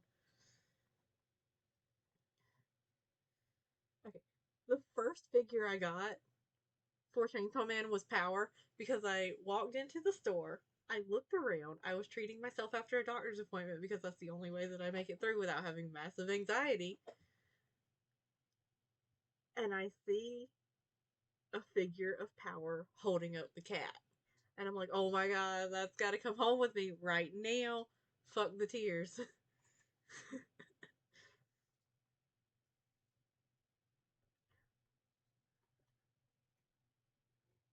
This one's Aki's brother. I don't remember Aki's brother's name.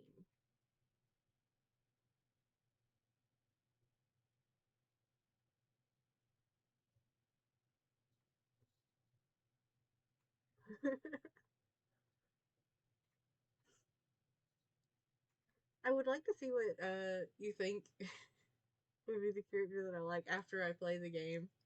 I'm going to leave. Well, actually, no. Yeah, he's unfortunately going to live in D tier. It's not his fault. It's that we don't get to see all that much about him.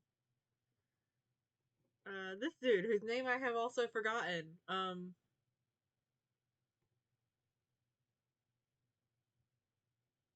Ooh. Oh, hiccup. He's also going to go in C tier. Mostly because, like, I liked him enough for him to not go in D tier, but I didn't really care all that much about him, to be perfectly honest. I don't even remember his name. What is this one? Oh, that's the one that was at the hotel. Actually, this one can go in B tier as well. Because I really like the way that it or at least I think this was the one that was at the hotel. Yeah.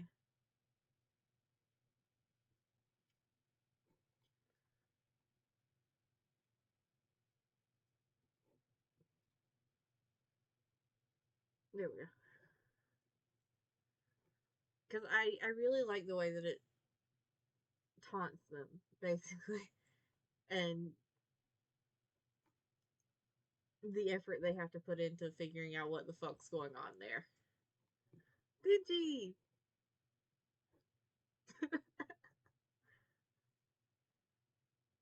I like Dingy. It's not very often that the main character of an anime or manga ends up being one of my favorite characters, but he genuinely is one of my favorite characters. And I think it's because he's so well meaning, even if he's doing it for probably the wrong reasons.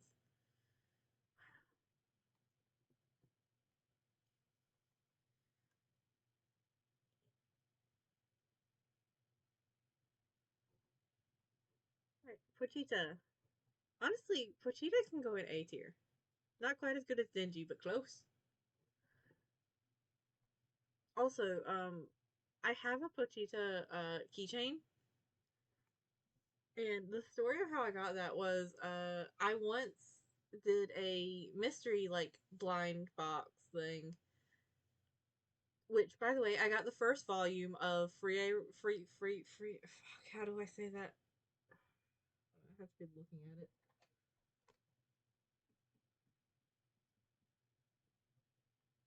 Free. That's what I got out of my mystery box. Which I haven't watched the anime for that. For the same reason that Himeno's in C tier. Like I know it's a good story because I meant to pick up the second volume. I'm not gonna lie, and I forgot to, and then I got distracted and never went back to it. But the first volume, fantastic. Like I love free. free fuck, I erased it off the board. Anyways, with that came a couple of freebies as a thank you for ordering this blind box. One of them was a Petita keychain, and I was like, well, now I gotta read this thing because I ain't gonna like carry around a keychain and not have read it because that seems ridiculous to me, especially when it's on the Shonen Jump app and I pay for the Shonen Jump app. I read it in like 2 days back when it had like 96 chapters. This was before it started up again, and it is now up there in my favorites manga of all time. So it all started because I got a keychain of Pochita. Which I guess that's a way to start it.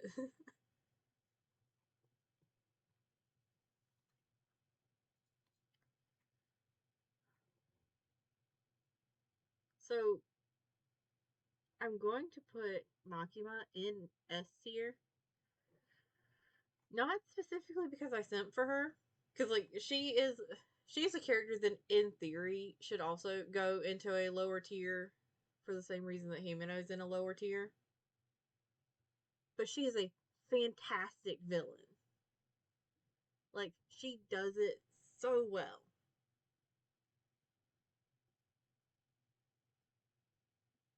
And that's all I gotta say about it. Like I've seen her bunny girl figure. I'm sorry, but you could not pay me to pay as much as her bunny girl figure costs because it's a boring pose. That's why we're getting sidetracked back to Junko.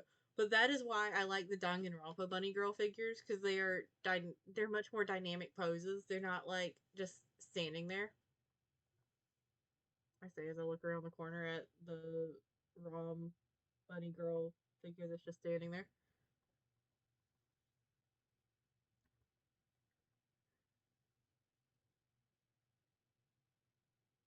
She's so intimidating while also being a little lame. Like when she tried to smile, it's like, yes, I I like her. I like her personality. I like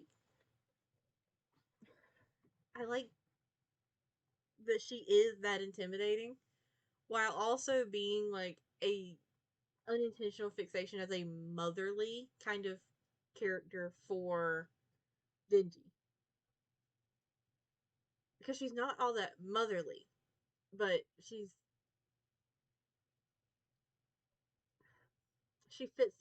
fills that role for him without him even realizing it.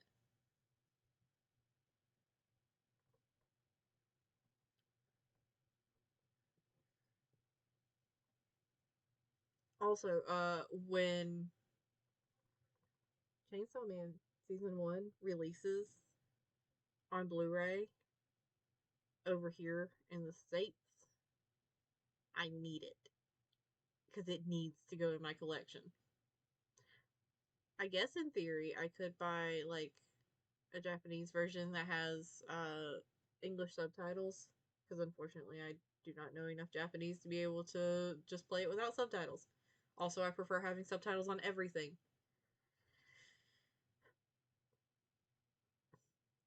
Sometimes characters talk too fast for my brain to comprehend, and I need to be able to read the words. But as soon as that happens, that bitch is going on the shelf.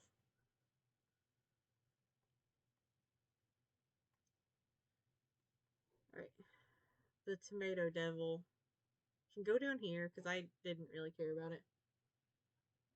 The fact that I even remembered what it was is kind of impressive.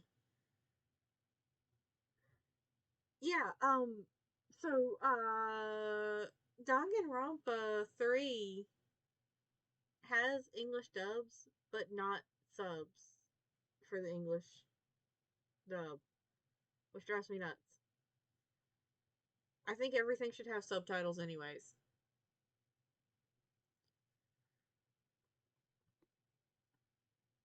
Like especially anime. Because even if I'm watching it in English, I need to have subtitles so that I can like be able to see what's being said. Because I think I read lips a lot more often than I think I do. Also, I wish that life just in general could come with subtitles because that would be fantastic. Let's see, what was this? What was this? Was this the zombie one? No, because the zombie one's there. I don't remember what this one is.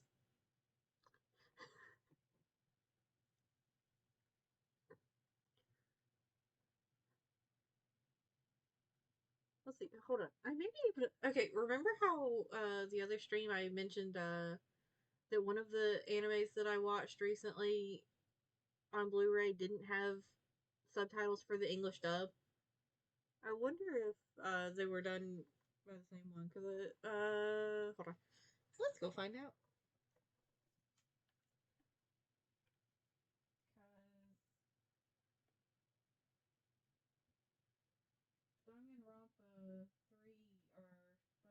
And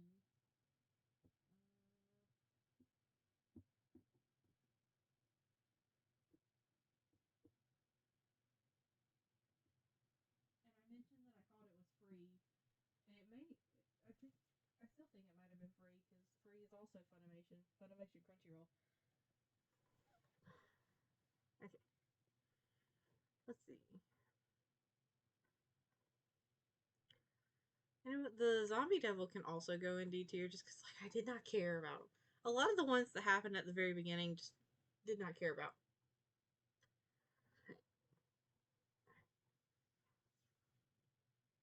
Oh hi Aki. I think we all know where you're going. Aki is a fantastic character. Did he deserve to get kicked in the balls? Yeah, he did. Because he was being an ass. But is he an amazing character? Oh yeah. He's pretty too.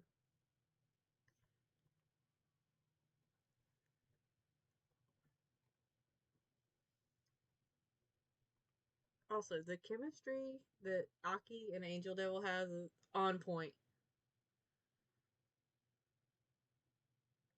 Also, the chemistry that Aki and Himeno have on point.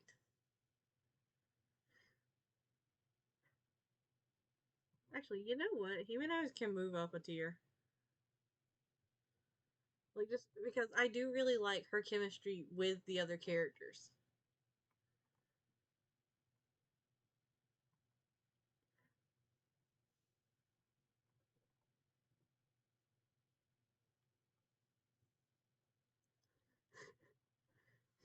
Yeah, he's great, and that scene was hilarious. Sometimes balls need to be sacrificed for the sake of comedy. Yes, indeed. Also, the way that they animated the expressions in Chainsaw Man is beautiful. Like I loved it,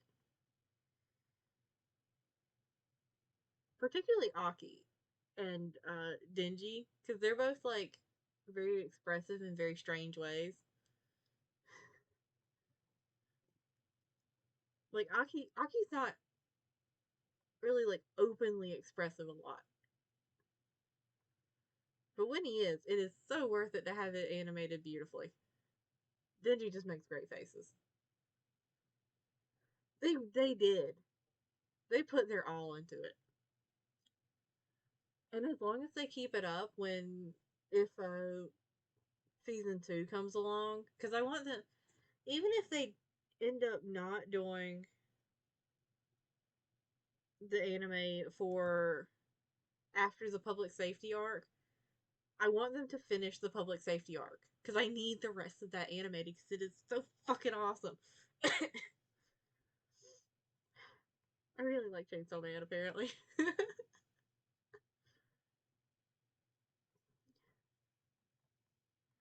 And one day, I keep forgetting to do this, but one day I'm going to have the box set of the public safety arc.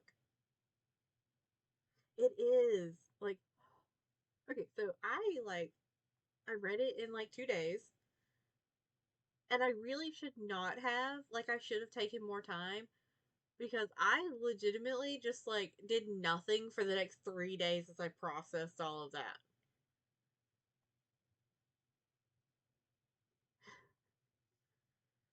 Because like after a certain point in the manga, you just get it feels like you get like gut punch after gut punch, like with no hesitation if you're reading it all at once. Like there's sometimes you gotta learn when to just sit it to the side so that you can like process and then come back to it, even though you want to keep reading. And I have yet to learn that yet.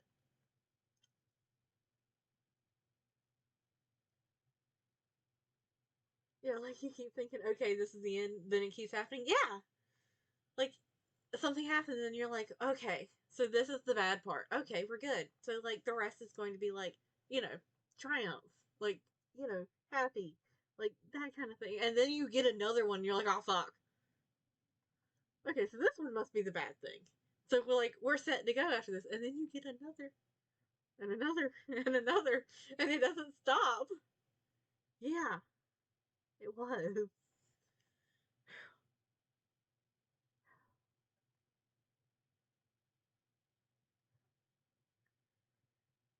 No happiness. Yeah, no.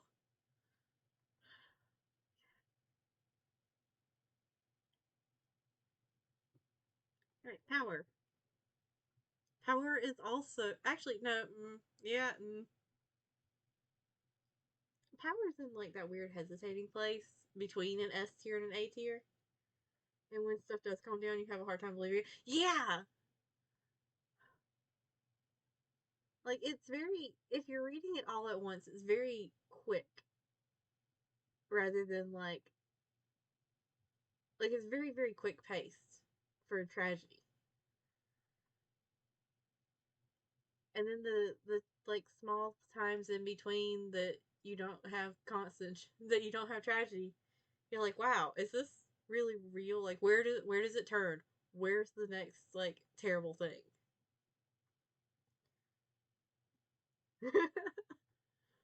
You know what? From what little I know about that particular character, I could see it. That reminds me, I need to get back on reading Homestuck.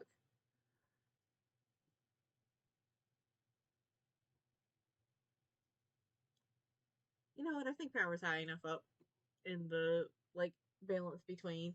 Like, she is awesome.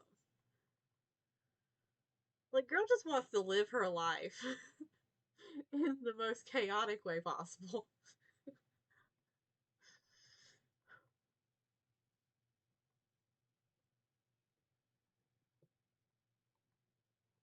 And like, I do love how much she cares for the cat. Like, that is her cat. She will sacrifice whoever she needs to sacrifice to get that cat back. Which I can understand. Don't fall, please.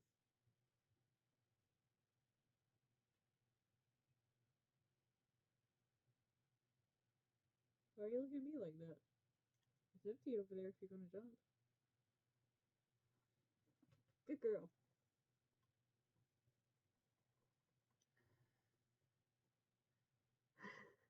Exactly. No one hurts her cat. Uh, I don't remember this one. I noticed that it's the like enemy devils that are like lower tier that I either don't remember or just did not care about. Uh, were you? You're one of the other public safety hunters, like devil hunters. I don't remember your name. All I remember is that you were one of the ones at the like drinking thing. Dinner? I don't know. Were y'all eating or just drinking? I do not remember. Sea cucumber one. Ah.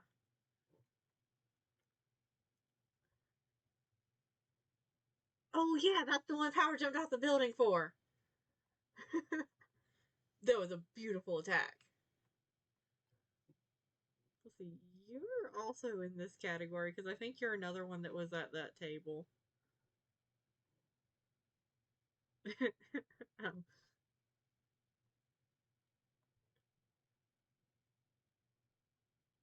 I gotta be able to like look at you. Hold on. Okay, you're another one. Like I don't remember your name. Ooh, you. You are going in B tier because what I do like how you are as a villain.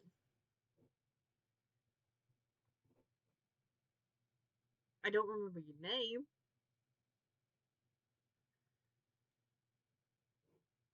You can go fuck yourself for what you did to Denji. Mm,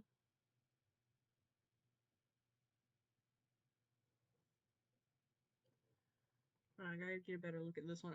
What was this one? This one wasn't the Future Devil, right? The Future Devil was different. Hold on. Future Devil. Yeah, Future Devil's over here. Which one were you? I don't remember. I probably should remember. Something tells me I should remember. But I don't, so there you go. Ooh, I don't remember your name, but you the Snake Girl. You can go here. Because, like, I like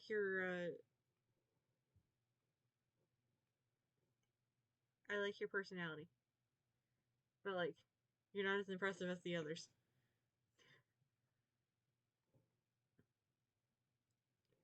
Snake Girl was cool, but I feel like we could have done so much more with her.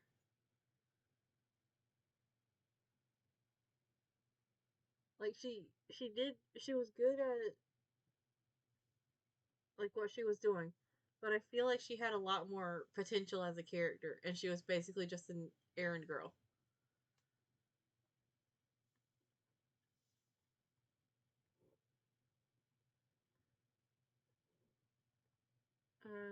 Ghost Devil.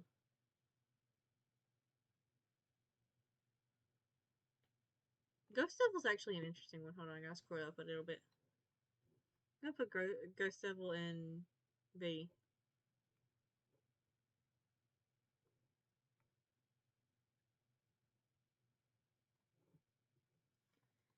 I think this one's supposed to be the picture for the Snake Devil, who can also go with her. Because like I feel like we could have seen so much more with both of them.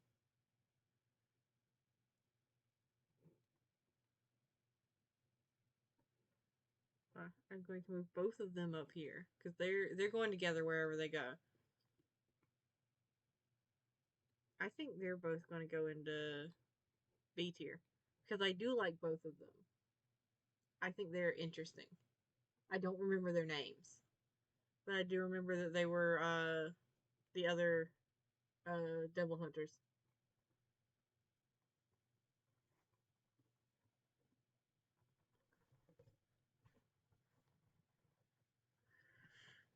And the beautiful, like, ha.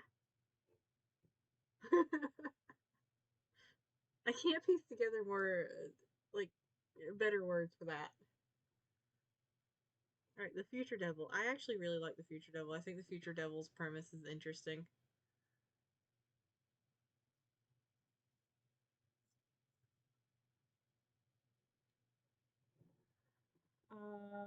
You're one of the ones that was with the Snake Girl, right? But I don't remember much, if anything, about you.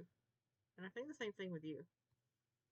Yeah, the Future Devil was chill. Future Devil just wanted to watch shit go down. It was just like, oh, this is gonna get fucked up. I need popcorn and front row seat.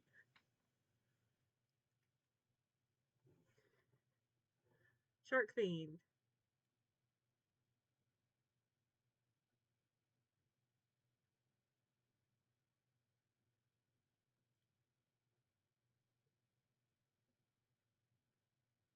Hmm.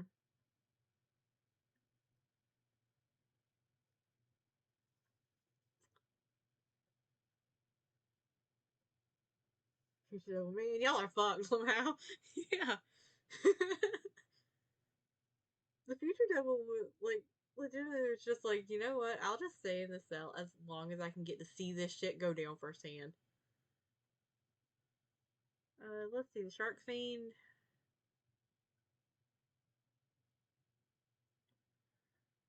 I thought he was an interesting character, but not as interesting as some of the others. Like he was a fun one, but I also have a soft spot.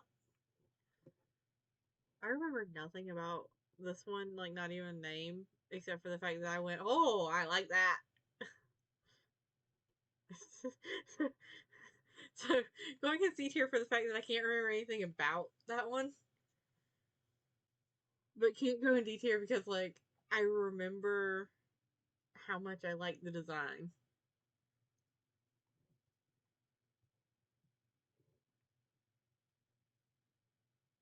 I don't remember anything about this one either, other than liking the design. So C tier.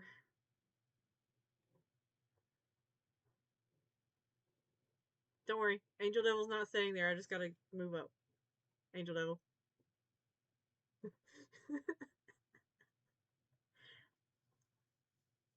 So he hasn't been present enough in the anime, but I love him so much. Like you know how sometimes you like lay eyes on a character for like fraction of a moment in an anime or for like a couple of panels in a manga and you just go, "Ooh, that one." Angel Devil was that one for this manga for me.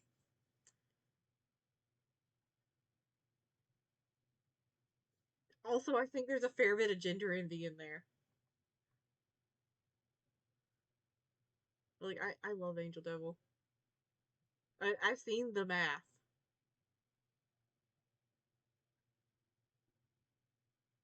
I I have seen the math that has been done in relation to Angel Devil. Um, Worth it. I'm not gonna lie, Angel Devil was the character that got me interested in Chainsaw Man because of I either saw a GIF or fan art of him and went, oh, I can understand that. Like, who? He is, yeah. And there's not been enough of him in the anime to reasonably get a figure. And I want a figure of him so badly. Not as expensive as Aki, not as expensive as Junko, but I'm going to get a figure. Because at some point, oh, that was it. But at some point, he's going to get a figure. He's got to. Wonder how much it is to. Uh, Never mind, because that would be more expensive.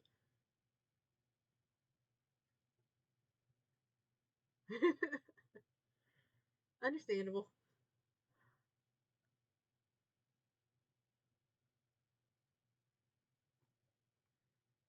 They do look soft.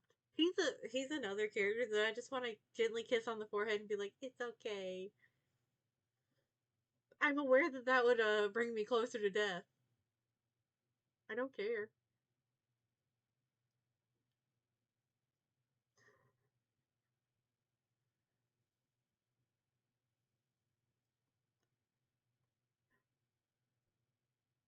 I feel like this hashtag worth it. Absolutely.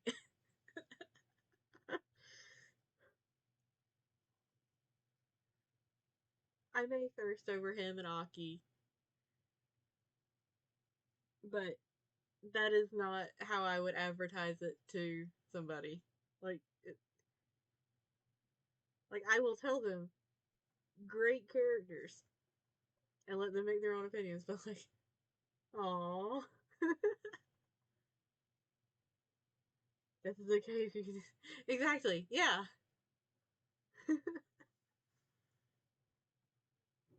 I feel like this tier list was probably more predictable than some of the others, or at least to me, because I know how I have like felt about all of these characters for quite a while. But I feel like there's also some traits among these that are probably pretty predictable for me at this point too.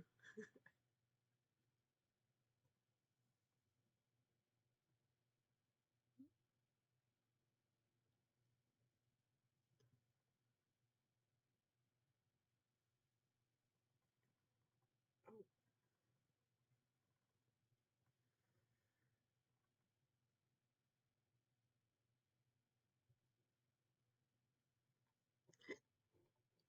I will be back in just a moment.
Okay, back. Here you go, Sushi. Have a ball. Very jingly ball. Alright, on to the next one.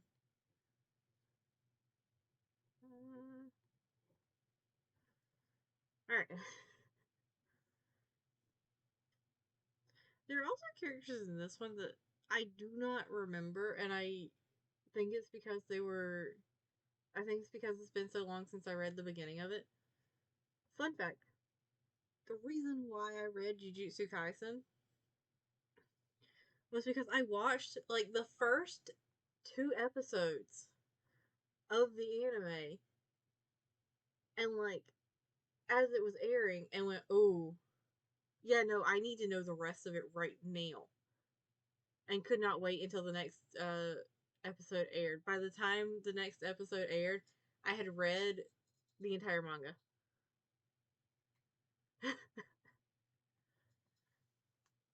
This happened with like several things. I'm not gonna lie. Like, I get a couple of episodes in as it's aired. This is why I don't watch uh like things as they're airing usually, because it like I'll get to a point where I'm like, I need to know the rest. Like right now. I don't want to wait for another episode. And then I fuck up my sleep schedule, but I get the entire story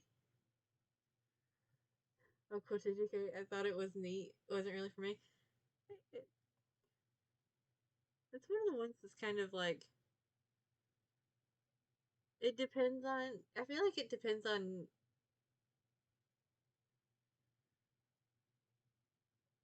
like the how you feel about the characters. I have not. That's been recommended to me a couple of times actually. I should I should really watch it.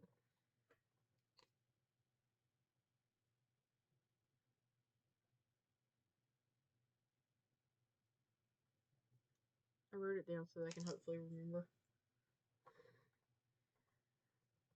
All right.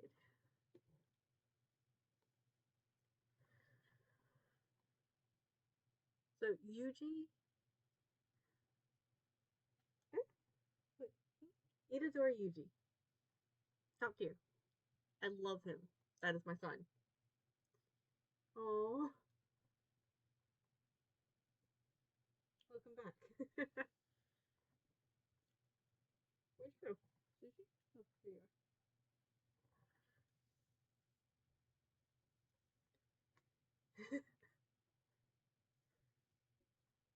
are. Ooh. I do have a spot for characters named Yushi, by the way. I do have like a soft spot for that, and I don't know why.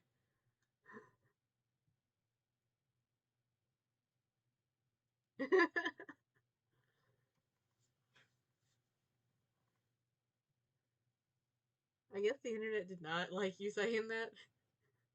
It's not. It's not like the internet turning off would change your mind, so I don't know why it bothered.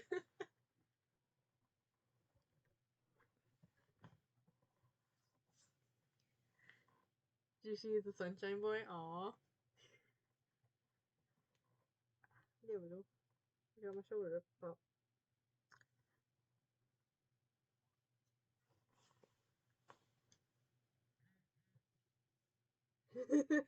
Ichi's Ichi right in your boat.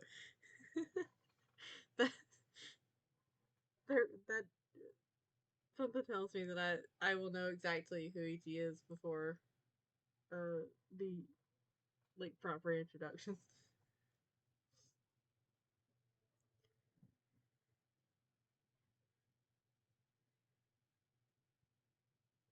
I'm not gonna lie. I liked Jujutsu Kaisen anyways, but what really made me like it was Jujutsu Kaisen Zero, which is about Yuta and the like second years when they're first years. Like, I think it's an interesting story, but I think that what leveled it up for me was Jujutsu Kaisen Zero.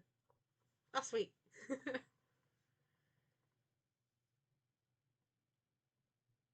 and and I will not forgive the opening for leading me to believe that Junpei was gonna be okay.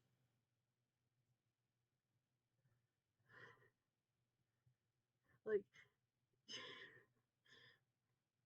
like I was so upset because I was like watching the opening and like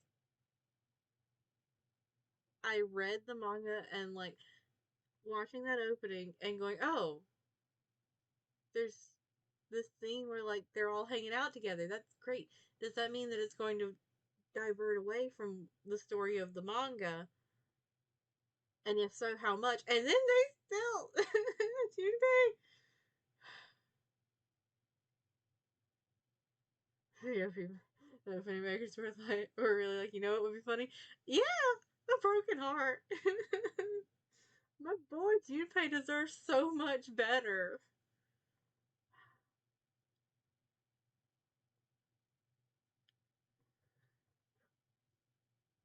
But I think, as strange as it is, Itadori also falls into the same kind of class as Denji in Chainsaw Man. Because I feel like they're both like very much like teenage boy kind of like energy, with Denji being the much more like perverted side. Itadori has like his moments, not very intense ones, but anyways. But they also have like that well-meaning layer to them. Like I just I I want I want to be a parent for for Itadori.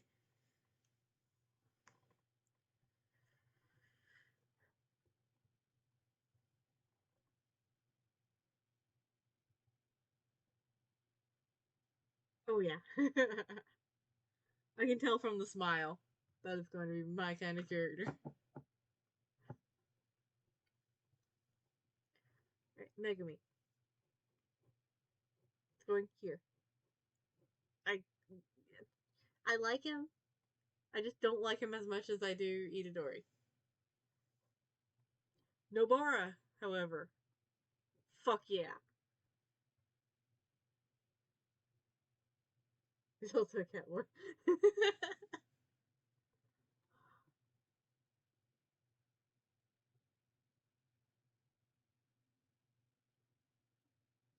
We're going to get into the fun things with my opinions versus what I have seen for the majority very quickly because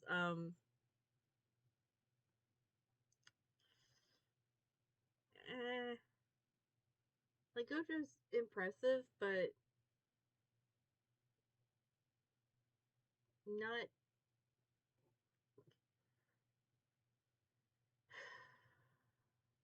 like how do I say it? He's impressive. He's powerful, but I just don't get the hype that has come up around him.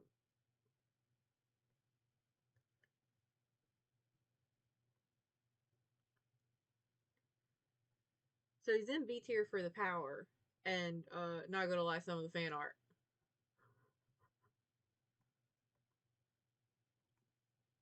Oh, I made a comment to one of my friends about Jujutsu Kaisen, and I was like, yeah, the Gojo and Toji figures were certainly something.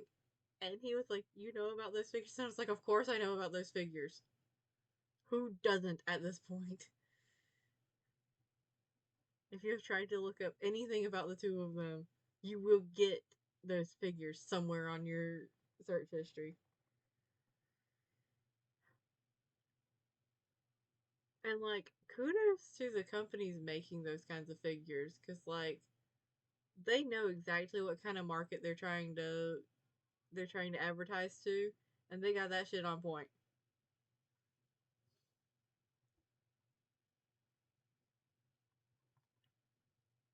What is your name? Is your name Yeri?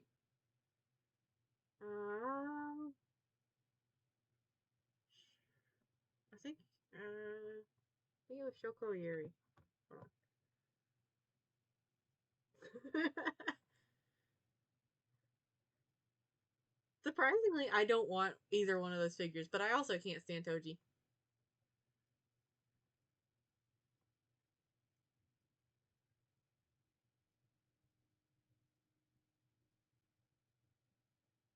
I was right, Shoko Yeri. So, I like Shoko as a character. I think she's very interesting.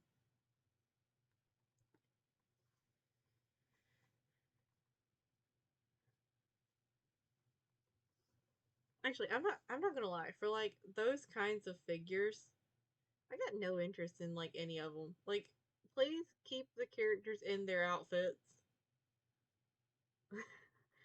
I do not need the optional bits. you, you can leave them out.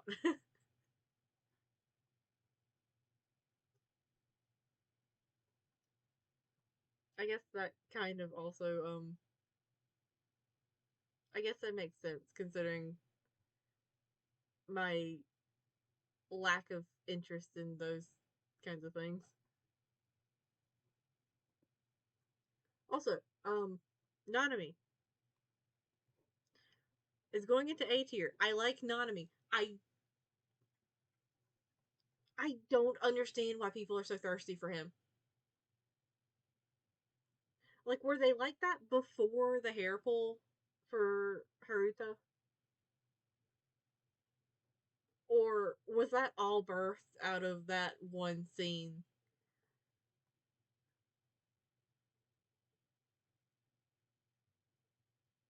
Is that,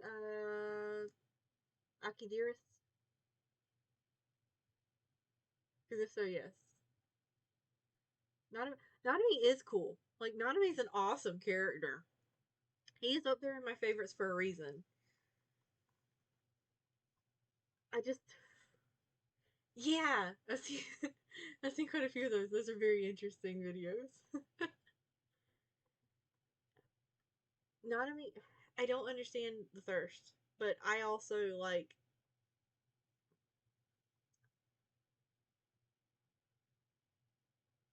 I can appreciate that people have the thirst. It's just not my kind of thirst.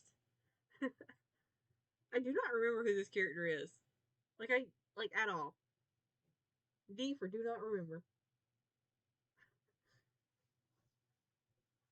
Like I racked my brain trying to figure trying to remember who this is. I got nothing.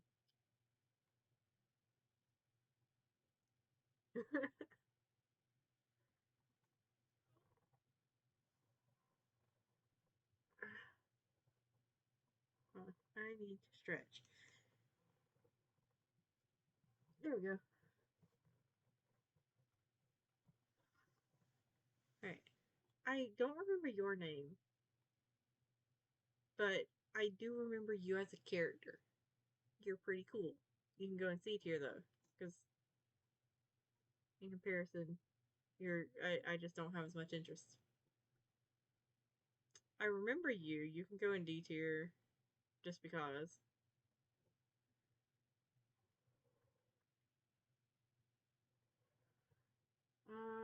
Hold on. Where is?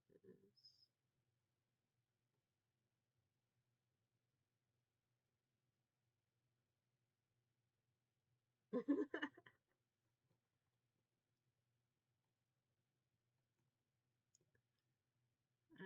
on. I'm checking something because I think this is.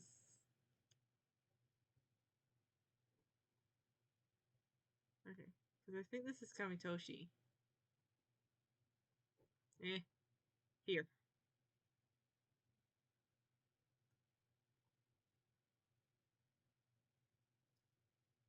So it has Yuta, like JJK Yuta or JJK Zero Yuta, but it doesn't have JJK Zero Geto.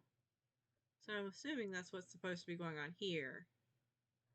Also, um, I think he's a wonderful villain. I really like Geto. Like, very twisted dude. Came from a reasonable concern about others twisted into something terrible, and I love it. It's gonna. I understand the thirst for him. I just don't feel it as much as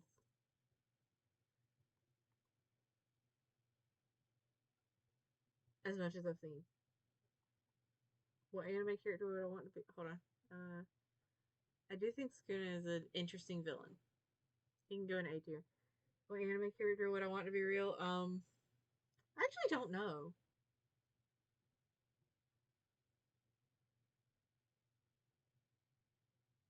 From any anime? Hmm.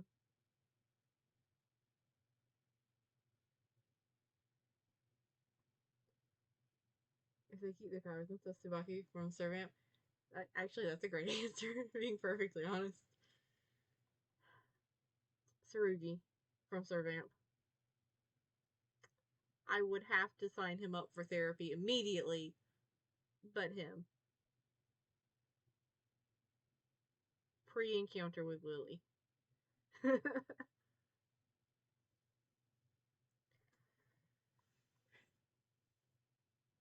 By the way, I am still hoping so much that we get another shot at a Servamp anime. Because a revamp of the Servamp anime would be so nice.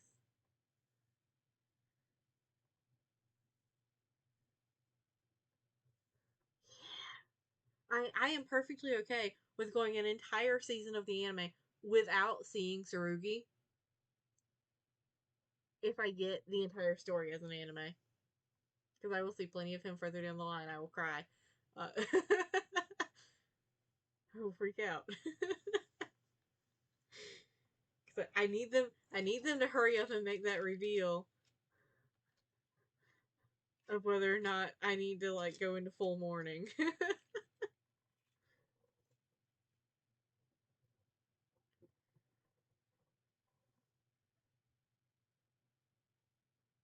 All right, Choso.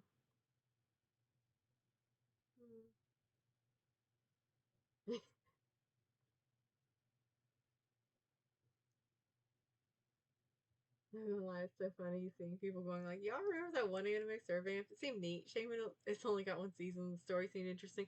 Yeah, because like, okay, if I had just like passed by it when it was still coming out and like watched it then and like didn't go to immediately hunt down the manga or anything, I'd be like, "Huh, that's neat. I hope it gets a second season."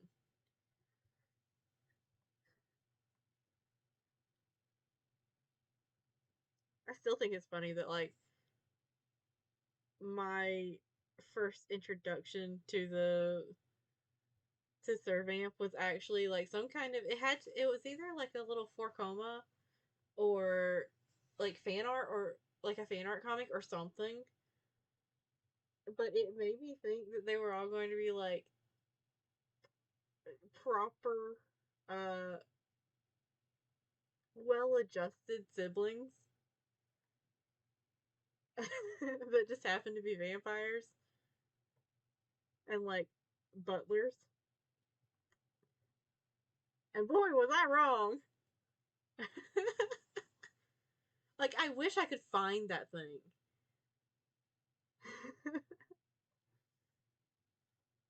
Because I think one of the first characters that I actually saw because I saw that was Subaki.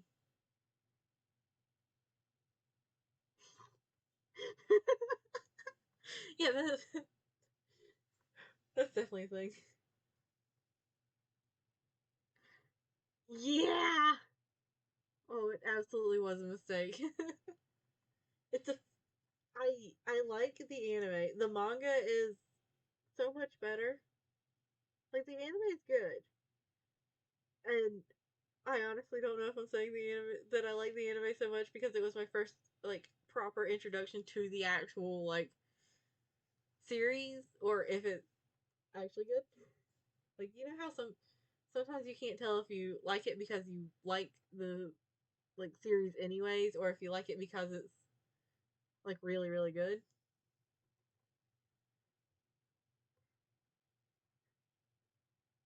Yes. So much trauma and dysfunction. So much sibling tragedy and angst. Oh my god. I am partway through Shiki. I'm on like episode 8 or 9. I keep trying to watch more of it, and instead I end up going to sleep early because I have no energy. But I am working my way through Shiki, and I am liking it. I feel like if I could get my hands on the book that it's based off of, I would love the book. I don't know if is there an English translation of the book? Was your first anime? Ooh, nice.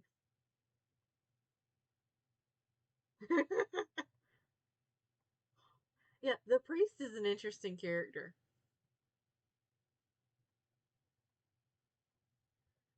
I have forgotten his name again. Like I've forgotten like all the characters' names. I'm not gonna lie. Sometimes that happens while I'm watching uh an anime, and I have to like constantly be like, what was this character's name? I need to know this because I like this character.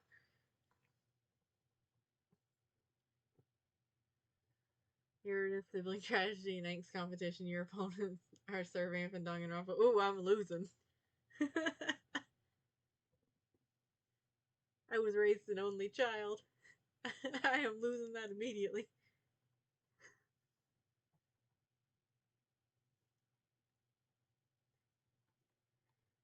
Okay. Alright. Choso. Choso can go in B tier. Because, like, I like him. And he's an interesting character. But he's another one that, like, has admittedly grown on me. Because when he was first introduced, he probably would have been in C or D tier. Yeah. Yeah, that's how I've been labeling them.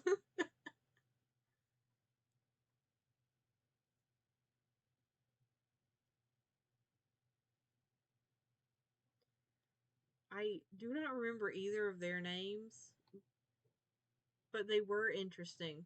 They're the other painted like blood painted wounds, or I think that's what they were called. That's Choso's little brothers. I don't have much to say about them. I'm not gonna lie.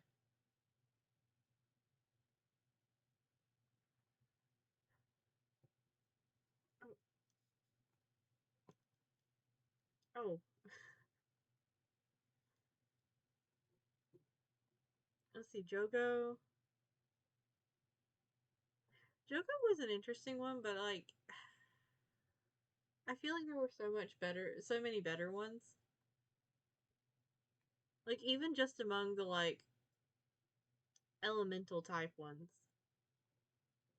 Speaking of, I think this one, I don't remember this one's name. Was it Hanami, maybe? But I liked Hanami.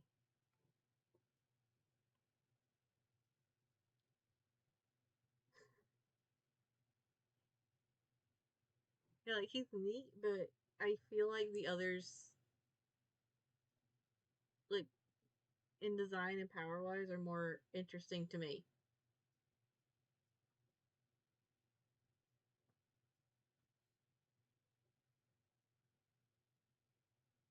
Ooh.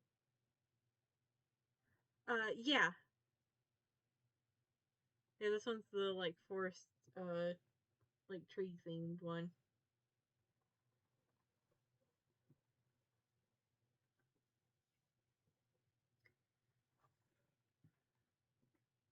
Mahito!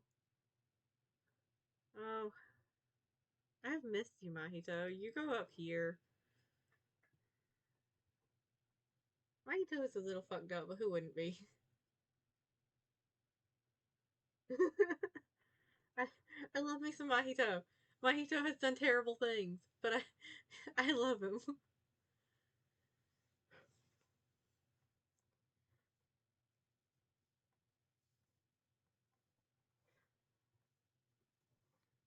I don't remember this one's name, but he didn't really make all that much of an impression on me, so he goes down here. Actually, honestly, this one can move up. Okay. Good night. Haruta!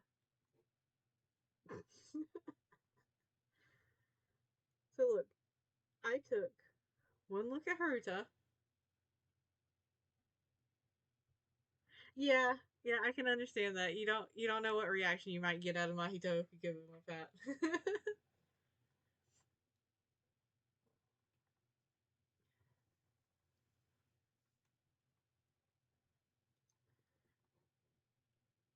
Haruta's one that like I looked at and went, "Oh, I like this one." And then I found out how his curse technique works, and I was like, "Oh, I guess there's a reason why I like this one." And then he died, and oh, I was so excited for the anime to get to that part. I haven't even watched the season that he dies in, but I was so excited to get to that part because one of my friends was watching the anime and not reading the manga, and I was like, you don't like Haruta, great, you are going to have a ball with this season then." And then it got to that part, and he messaged me, and he was like, "Holy fuck, you were right." So it works by so you I don't know if you can really see it, but there's little markings under his eyes, and it's recording the little like miracles that he's seen over the course of time, and it's like storing them up, like miracles like looking at the time and it's all the same number, or like finding a four-leaf clover, like little things, like little like bits of luck basically, and it stores them up, and it expends them basically when he needs it, like to keep him from dying, it'll expend them. And if I remember correctly, it expends more of them based on like how much luck he would need to survive that thing.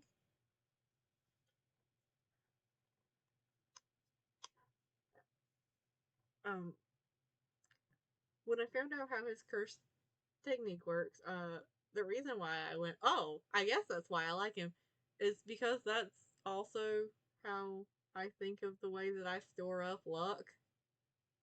It does seem like an ability Nagito would have.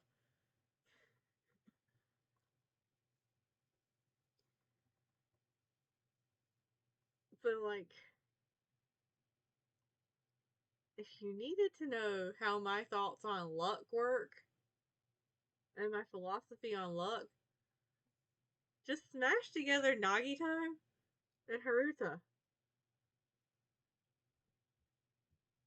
Also, if I ever get a chance, I would love to have a figure of Haruta as well. Because I like him. He's a weird little dude.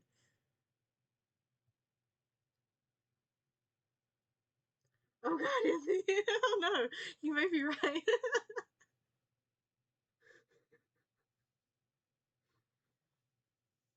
Maybe that's why he sunk his claws into me so easily, like, upon first seeing him.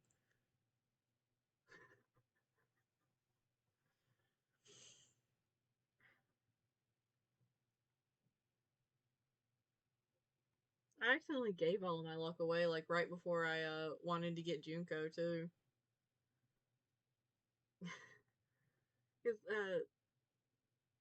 so I have, like, in addition to storing up luck, I believe that if needed, you can give it away. Like, just saying good luck to somebody. Well, I gave one of the other lab assistants every bit of luck I had. Because apparently she needed a whole lot more than I did at that moment. Because I had a terrible week after that. And then I ended up working so much that I could get Junko out of one paycheck. So, it fixed itself.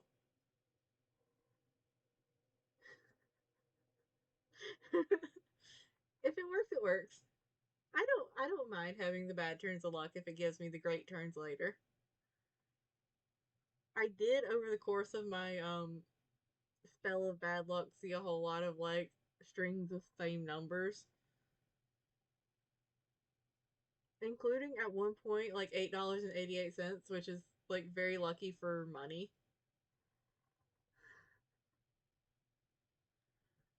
Unfortunately, now I don't get days off. I don't I don't know if that's continued bad luck or if that's still pending good luck. That's going to be crashing down on me soon.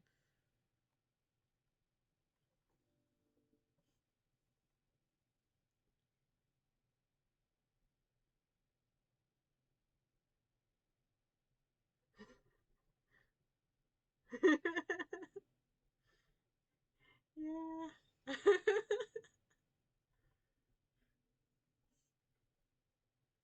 On the plus side, I've seen my gotcha luck, and like the spikes of luck are really there. Because I am either having a terrible time or a great time.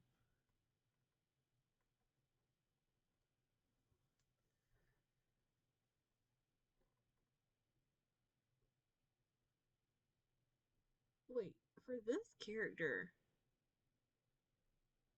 they weren't in zero, were they?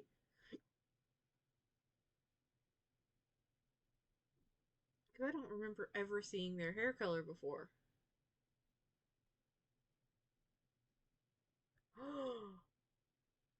Really? Seems like something I would like to have. I'm not gonna lie. If I had the ability to like steal luck from others, I would be a villain on accident. I know which character they are. I just don't remember ever seeing them color before. Like I only remember seeing them in like manga panels. So it may be that this is from a later season that I haven't watched yet. Cause like uh like some of the others, I haven't watched the latest season because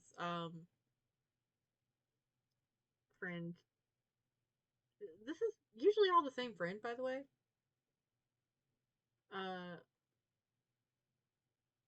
over sexualized a couple of the characters in this, and I was just like, I'm enjoying this. I like reading the manga. I think I'll just keep reading the manga so that I don't have to deal with what could possibly be me losing interest because of that.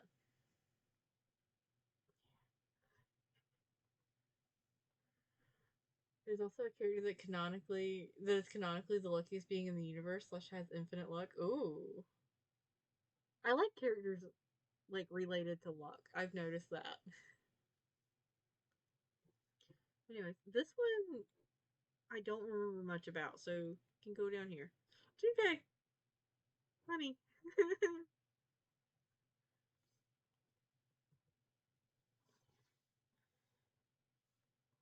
I really think at some point I should compile like a whole list of animes because like they don't really it doesn't really turn me away from the manga. It's just the anime, and I think it's because this friend also only watches the anime and will not read the manga for things. But I auto compile like a list of everything that I've been turned away from because of that, and just slowly, one by one, work my way through it and see if I can work through uh that issue. Reminds me of that character, uh, that one character from Demon Slayer. The like the the like leader of the Demon Slayer Corps.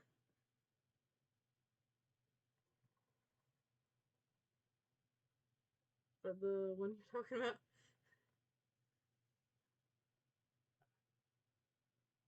I don't remember his name. Also on the list of manga that I want to get a box set of Demon Slayer. Also on that list from that I would mention from a few moments ago. Uh, on the list of ones that I haven't watched the most recent seasons for reasons. Yeah, the kid of the leader of the Demon Slayers. Ah, that one. You know what? You're right. I hadn't thought about that before. I'm pretty sure this is Junpei's mom, which, respectfully, Actually, his mom's pretty. I feel like I should remember this one, but I don't.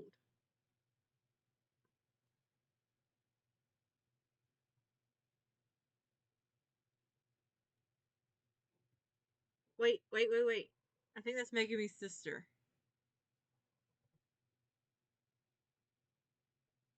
She can stay there. I don't remember much about her. This one's that idol that Toto is really into. But she's actually kind of a interesting design and character personality.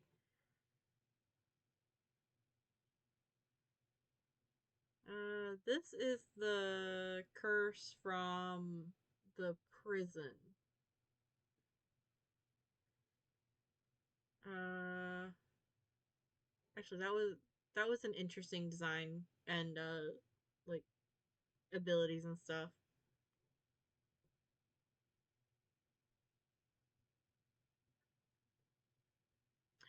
Rika, I like Rika. Rika is a great curse. Yuta, Yuta is my favorite character in all of Demon Slayer, with Inumaki following close behind. Actually,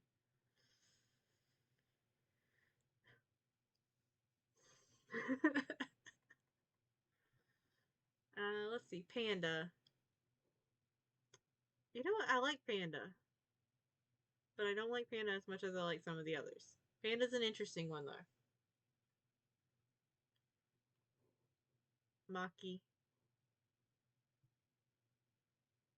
Maki is amazing, especially in like later chapters of the manga. Oh yes, she is awesome. Oh, girl needs some therapy though.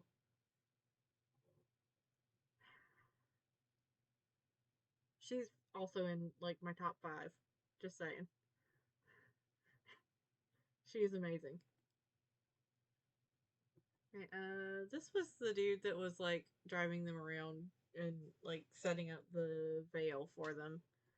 But I don't really remember much about him or really care about him. Uh, what is your name? Is your name Orihime?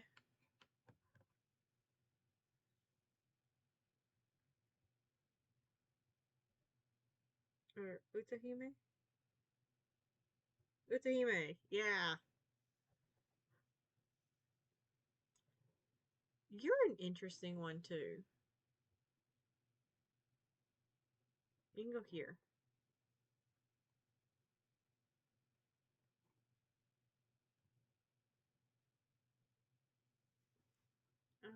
Let's see, Mei Mei.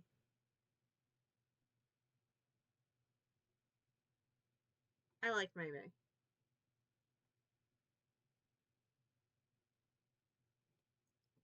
Mei Mei functions on money and money alone.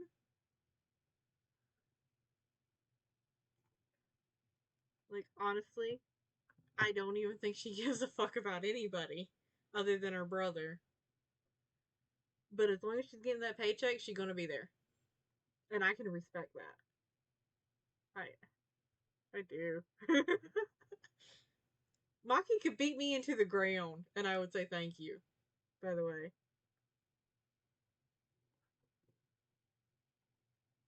that was actually okay. So the story of how I got ended up with the Maki figure before I ended up with the Yuta figure is partially because there's wasn't any good Yuta figures out at the time, but it's kind of the same story as how I came home with the Power figure, which is that I walked into the store, I saw her. For her, I just kind of wandered around a little bit, going, "No, I want to get a Yuta figure before I get this Maki figure," and I kept going back to her. And then I go to the register because she's locked up in a cabinet, and I go, "Can I get that Maki figure?" And the lady at the register goes, "Yeah, I figured you'd be asking that with how you were looking at her."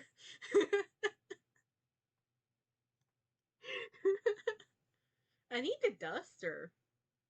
She's not on the shelf with my other figures. She's on a different shelf. But yeah, I don't remember this chick. So you can go here. I have noticed that I have a tendency to, no matter who is at the top of my list of characters that I want to get figures of, if I see a figure for one of the ladies, I cannot resist getting her before everybody else. Yeah, she does. But I still don't know who this character, I still don't remember who this character is. Like, I feel like I should know, but I don't. Maybe she was,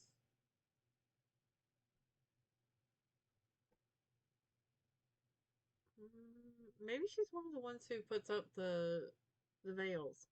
I don't, but I'm not sure.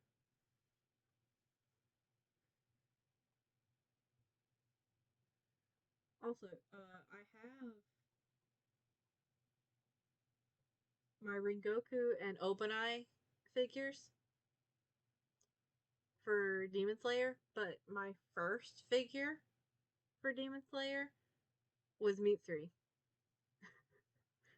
I picked her up at a bookstore.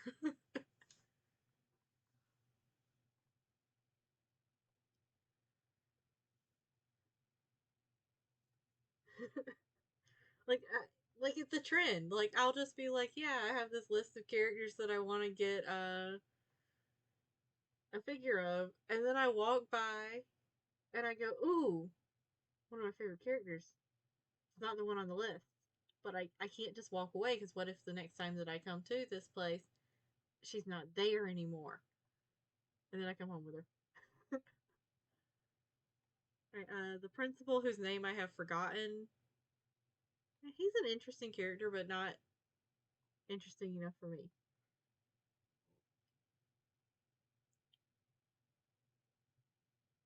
I've forgotten your name completely. Uh, I know you're one of the Kyoto students, but I don't remember your name. But I do remember your like flying. I remember you like flying around. So you can go here. All right, Toto.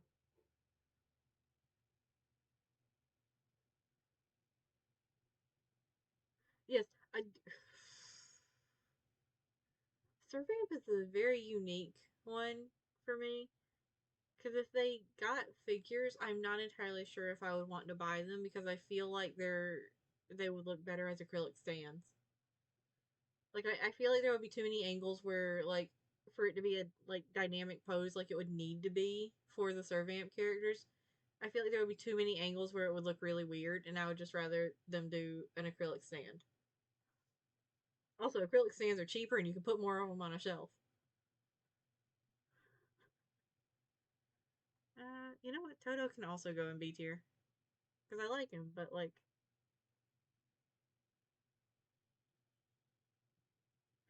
you know what? Looking at this, I think I also have a soft spot for like wet cat boys. Oh, also Daki from Demon Slayer.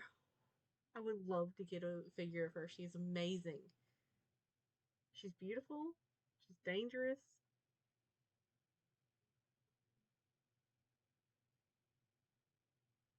I just realized something.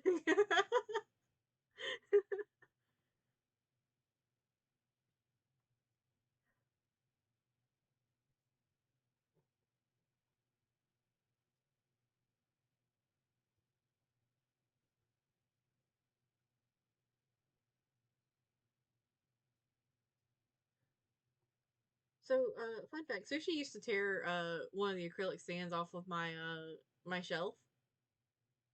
Um, they're very durable. I don't know how they deal with cats chewing on them because like she didn't try to chew on them afterwards, which is surprising since she chews on the corner of my desk. But the acrylic stands are very durable. I could see Tsurugi working with a see-through uniform. You're right, especially if it like flares out like it does in a lot of the artwork for him. Like, and I would absolutely. I have said several times the Junko will be the most expensive figure I ever own, but I may make an exception for Tsurugi.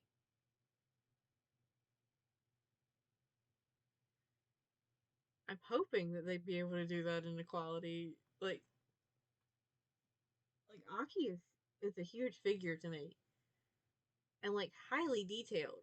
So like I would think if it was Tsurugi in his C3 uniform, it wouldn't be all that expensive because like honestly, my bunny girl Rom figure was like $40 and she's huge. And she's also good quality. Like she's got real fabric tights on. One of my cats regularly destroys cardboard boxes to get my attention. So she eats fucking cardboard boxes. Like before I brought sushi home, if somebody had told me, "Oh, you're gonna have to constantly tell your cat, don't chew on your phone, don't chew on your desk, don't eat the goddamn cardboard boxes," I would not have believed somebody. And yet, on a regular basis. Oh, and don't chew on the spray bottle. I would not have believed them. And yet, on a daily basis, I have to tell her these things.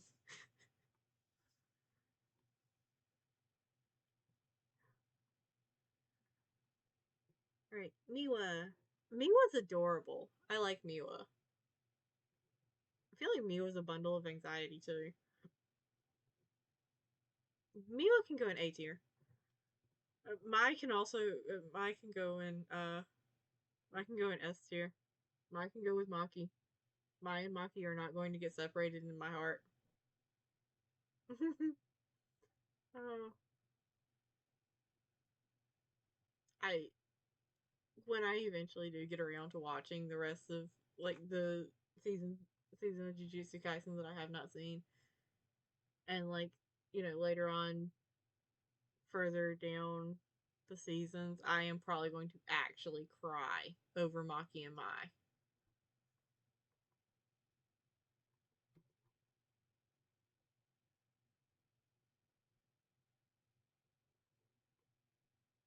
What was your name? You shared a name with somebody else, I'm pretty sure, but I don't remember what your name was. Like you shared a name with a bad guy, I think, because there was a panel where somebody yelled the bad guy's name and he just like went me. He's an interesting one. But he can go here. Actually, I'll put him up here. I do like him. He's an interesting one and he's powerful. Mm, I don't remember your name, but I do remember that you're Toto's teacher. So you can go here. Sorry. Actually, you can go up here. He can go here, though, because I don't really care about him.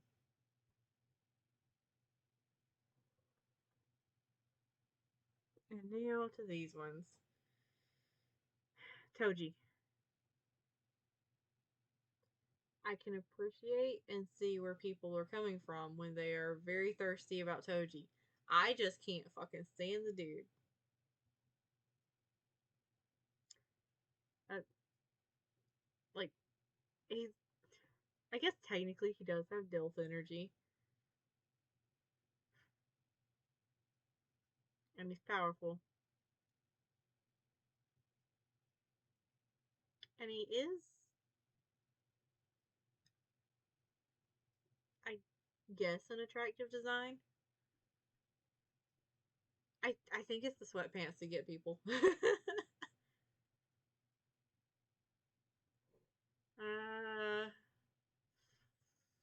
I'll put him here because he's not the least interesting. I just don't, and he is an interesting one to fight. Like his fights are quite nice to like read. But I just do not see the appeal of him to most people. I don't remember who you are. Are you the other student?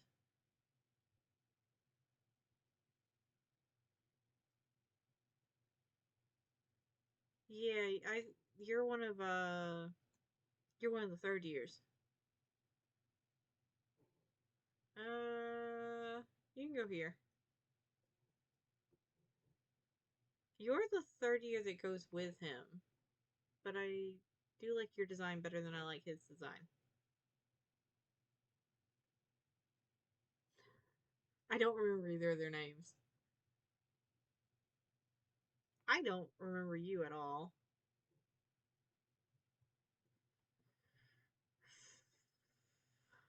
Uh,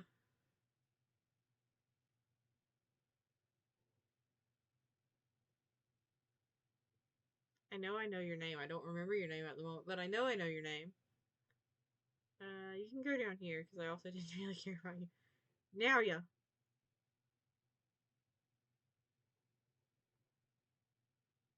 I like him. He's a bastard.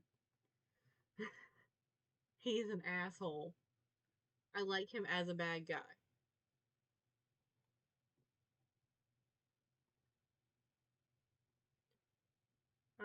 Weren't you one of the Zenin family members? You can go down here. Uh, you're from the like Ghetto and Gojo school days arc, I think. I don't remember much about you. I also don't remember much about you. Ooey ooey. Uh, I your curse technique is interesting, but I don't like you enough to put you up there with your sister Mei Mei. Uh,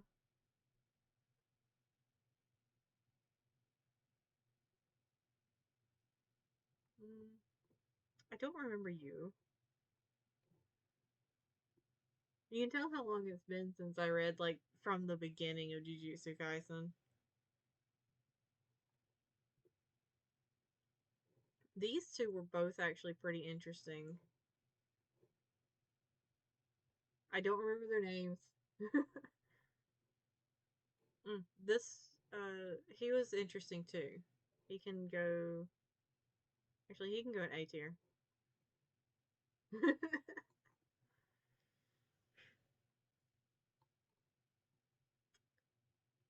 uh weren't you also one of the Zenin family members?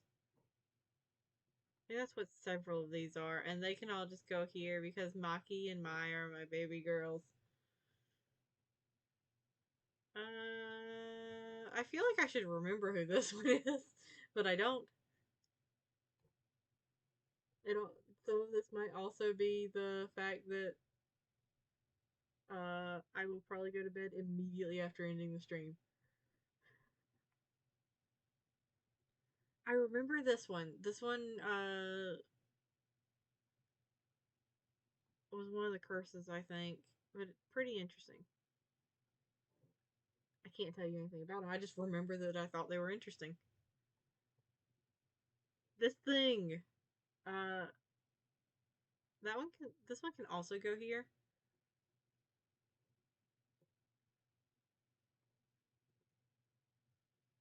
Uh, I don't remember any of your names. I was literally just reading this manga like 2 weeks ago. None of your names have stuck. I am sorry. But you are an interesting one. You can go up here.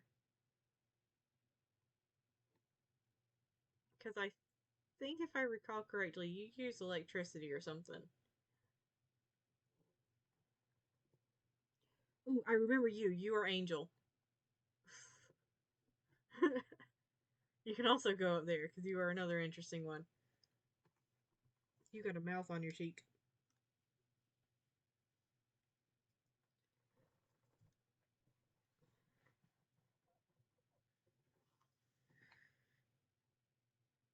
I don't remember your name, but you're also pretty cool. His curse technique like basically pulls up a courtroom, and a Shinigami is the judge. What you have to do is he's working as prosecutor, and you've got to defend yourself.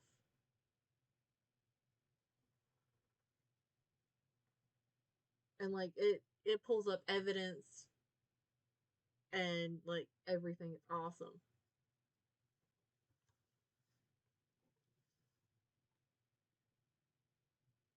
Let's see. This dude is cool. I don't remember his name, and I don't know exactly how to describe his curse technique.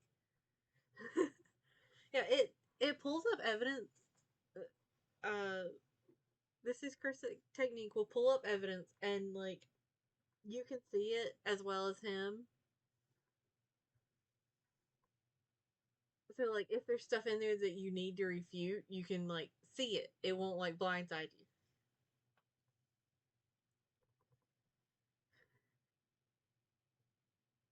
But it does have some faults, like Yuji I think pled guilty out of the guilt of Sukuna inhabiting his body when Sukuna was doing the stuff in Shibuya, which was a lot of damage, a lot of death.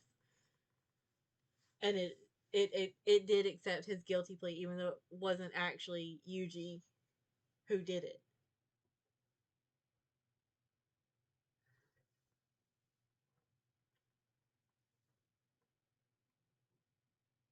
I do not remember this one. I also don't remember this one. I remember her, but I don't remember anything about her. This tail end is going very quickly. I also don't remember anything about this one. I do remember this one because she was an interesting curse technique, but I don't remember exactly what it was. Which I know is like real useful there. And I don't remember this one.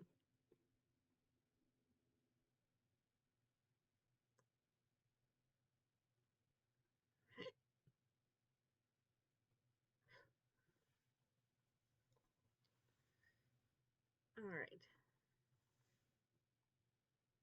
Yeah, this is ended up about like how I thought it would. Like, with the exception of the fact that I can't remember some of them.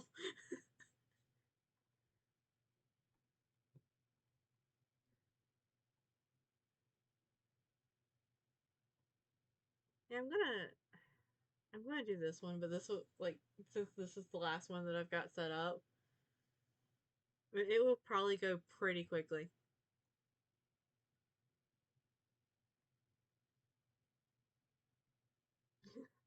And this is more of a like yes, as in I have them.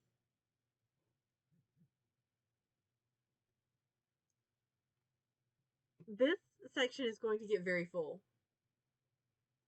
because like almost all of the Tantos are like very childlike in appearance. Now this is for Token Rambu. I wanted to do it last time and I like ran out of time before I could. Like I got very tired before I could. This is for Token Rambu. There is no English server for the game anymore, which makes me very, very upset. I do still keep up with it.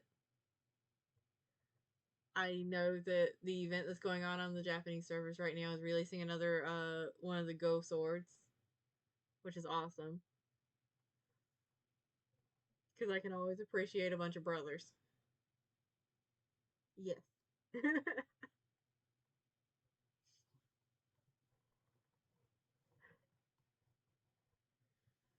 All right.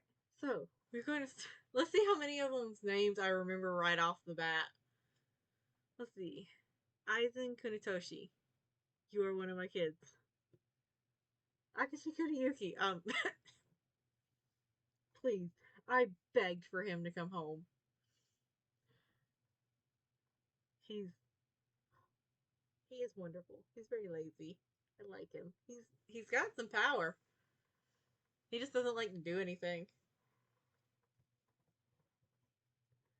Alright. Akita Toshiro. One of my kids. Atsushi Toshiro. Also one of my kids. Let's see. I remember that you're named Azuki after red beans, but I don't remember what the rest of the name was. I have him. I don't really use him. Actually, he should probably fall under this category. Buzin! One of the Go brothers. Alright, Titan Nakiri. You can go in here. I don't really know if you're technically supposed to be a child, but like you can go in here.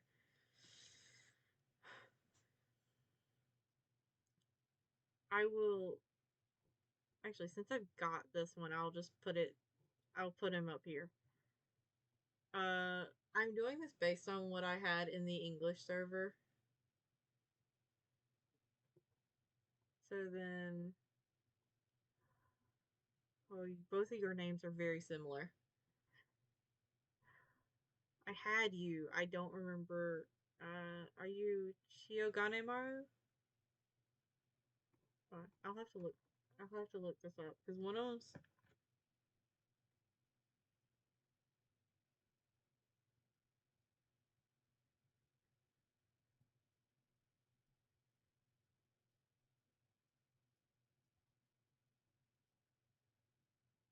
No, you're Chioganemaru.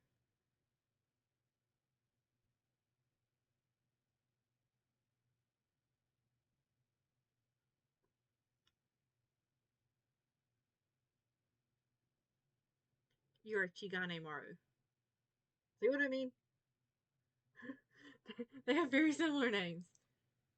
Ooh, nice. 2 more days. I would say high five, but I can't. I can't lift my model arms.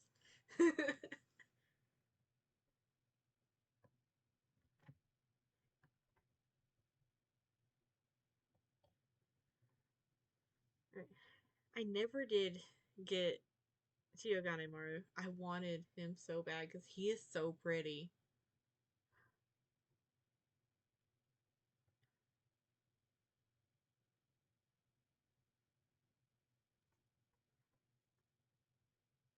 Nice.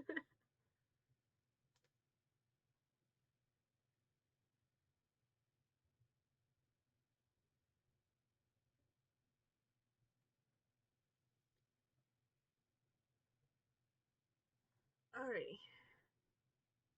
Chogi Yamanbagiri. Well, Yamanbagiri Chogi. I never did get him. I have played, I think about half of, Token Rambu, Warriors. Or Muso. What? I think it's Warriors in the English version. I have the English version. Anyways. But, he's kind of an ass to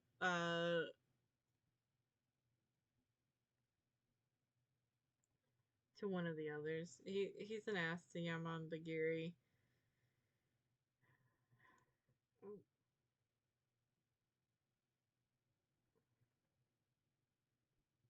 Next, Yaman Bagiri Kunihiro. Who should be somewhere on this list. There he is. I'm gonna move him up. Is a copy of Yaman Bagiri Chogi. And boy, does Chogi not let him forget it. Like, dude's got enough self-esteem issues anyways. Also, I had him. He's one of the easier swords to get in the game. Daihanya. Yeah, I had him. Dodanuki. I had him. Fudo. Uh, you can go up here even though you're a Tonto, because, like, you are constantly at least vaguely tipsy. So you do not get bundled into the kids because you are clearly not meant to be a child. I don't remember your name. I think you're another Mitsutada. Because I think you're Shokudakiri's brother, but I don't remember your name. Also, I did not get you, but you. I did not get you, but I also didn't really care about getting you. Just a little tipsy. Gokutai! This is my son, my baby boy, my favorite. Like, he's amazing. I love him. Alright, Goto. I feel like I should really be grouping these by, like, whether or not they're considered brothers. Yeah, okay. Gokutai is so adorable. Uh, his original artwork has five tigers because Gokutai means like drive like he was named because his owner had driven away five tigers with him supposedly. So he's got five tigers in his artwork. And when you send him away to Kiwame training, he mentions that he didn't that like he was training with his owner, like as a with him as a human instead of a sword. And if he could land, I think it, if I remember correctly, it if he could land five strikes on his owner, it would be like killing the five tigers that his legend says that he killed.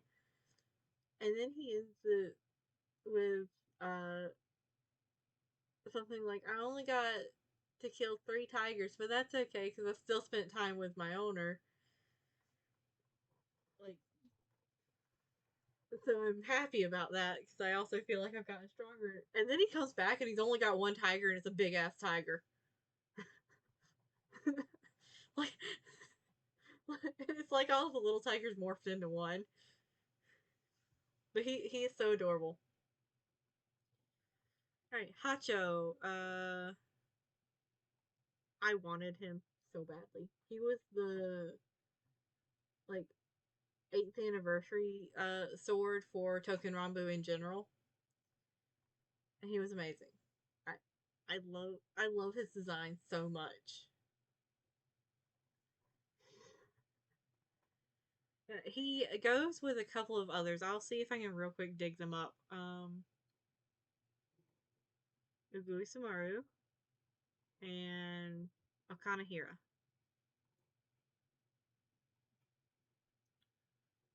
So Ugui Samaru was one of my first like higher rarity Tashis in the game. And do you know how much I had to hear lines about Okanahira this, Okanahira that? He goes off on Kiwame training. He's still talking about Okanahira.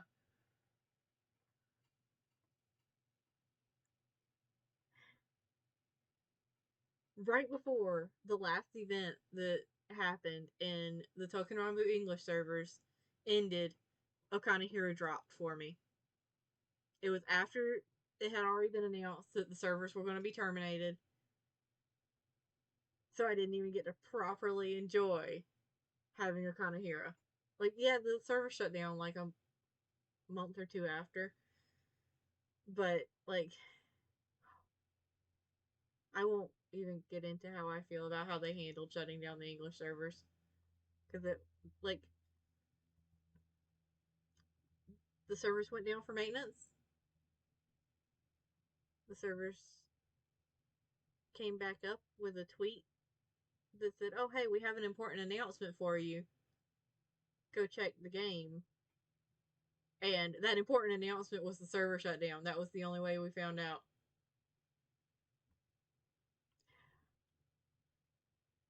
Like,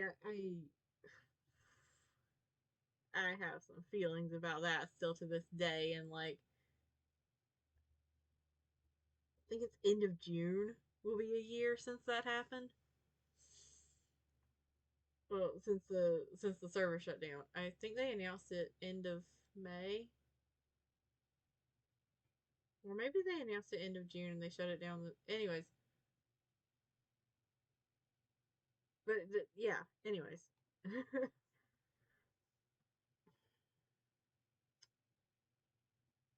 Hachiska Kotetsu. I have you, but like you annoy the fuck out of me. I know there's some people that really like him, and they can really like him. I just don't. All right, Hakata, you're one of my kids.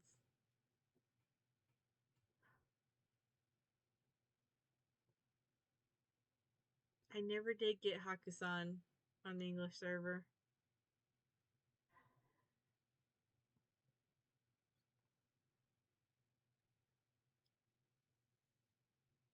Also, by the way, that I will say that that is a sucky way to shut down a server. That you don't even say it in your tweet.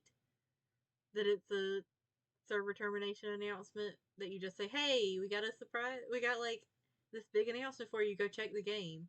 Like at least tweet it out. At least tweet it out that like the message is going to be the server shut down. All right, Hanjin, I think. I never got you. I think you're pretty.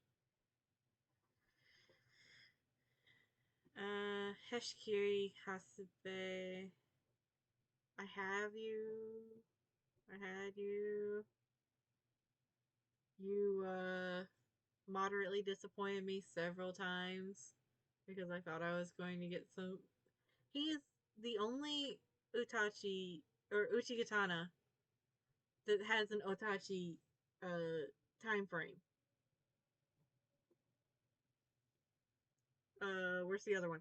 There it is. All right. So Hikikiri and Hizamaru. I know I've talked at length about them off stream. I love them. I love the lore behind the swords. I love how like different design elements and different legends and different names in the swords have like tied into their design and their personality. I just love them so much.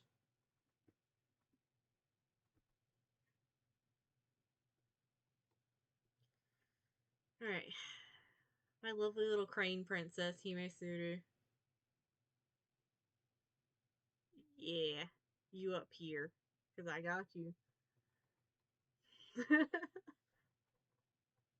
Look, the event for him came around, and I took one look at him in the announcements and went, "Oh, that bitch gonna be mine."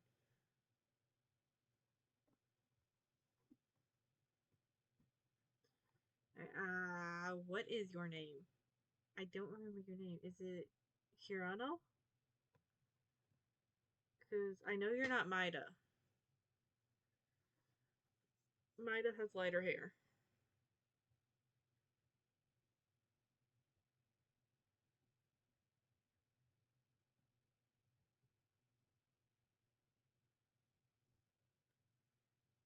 Yeah, Hirano. You can go into my kids. By the way, I'm not saying the full names for a lot of these, but like, it would get kind of tiring if I went Akita Toshiro, Atsushi Toshiro, Gokotai, who doesn't have a Toshiro tied on, but is one of the Toshiro blades, Goto Toshiro, Hakata Toshiro, Hirano Toshiro. Like, there's a lot of Toshiros. Alright, Heathen. I never got you on the English servers, and boy, did I want you because you are a pretty one. Instead, they released the first year anniversary unit like 4 to 6 months early, but people didn't think much of it because it seemed like they were just trying to catch up to the JP servers. Then the 1 year anniversary, they released the unit that was for the second anniversary unit for Japan. They had a sale on gemstones and gems and pools and framed it as an anniversary sale. And there was maintenance at the end of the event and an announcement the servers were shutting down in a month. Ooh, yeah. Uh, that that's another reason why I get so nervous anytime English servers like bump up a schedule for stuff, because that, in my experience, that's been a sign that they're fixing to start shutting down servers when they like start releasing things that were on a specific time frame way too early. Like it freaks me out a little bit. Like sometimes it's just them trying to catch up, but sometimes it's the like first signs that they're going to be shutting down the servers, and it makes me so nervous every time it happens.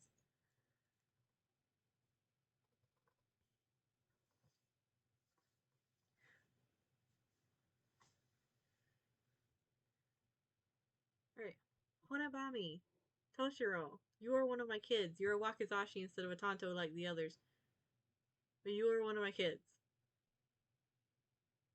I had Yukiwame just like Gokutai and Namazuo. Where is Namazuo? Namazuo! I'll go ahead and drag you up here. Yeah, the problem with that rush schedule was a thing since the beginning, so it was just normal. Oh, yeah. If it was normal since the beginning, I bet you wouldn't think anything of it. Oh, that's even worse. That they knew they could get away with it as being a normal thing. At least they were getting. At least they got you like the content before they shut it down.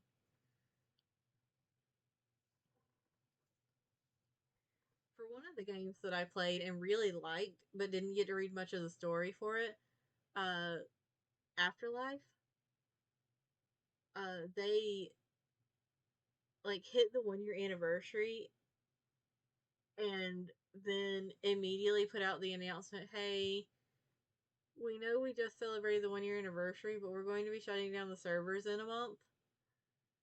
And then they and then they did like free pulls for like the entire rest of the time that the servers were up. I missed that game. That game was interesting. Like Gilly was my favorite character in that game.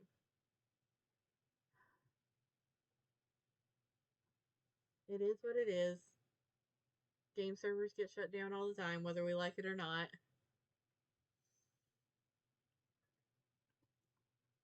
Alright. Namazuo, you are also my kid. In fact, I consider you my eldest son, because you were my first sword to ever go on Kiwame training.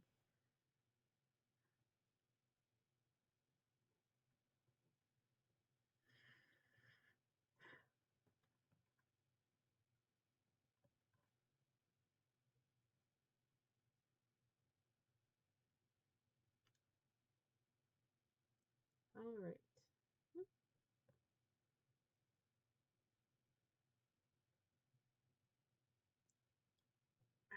Horikawa Kunihira. I had you. You were also one of my kids. To give you a hint how rushed it was from the beginning, in JP the average event is like 2 to 3 weeks long. On the English servers, it was like 5 days to a week, with some events only being 3 days. Wow, that is really really rushed. Like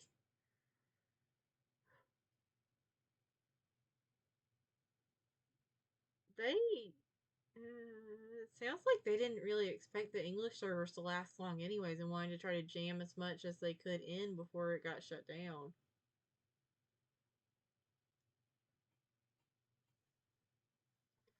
Oh, yeah, that also wouldn't help.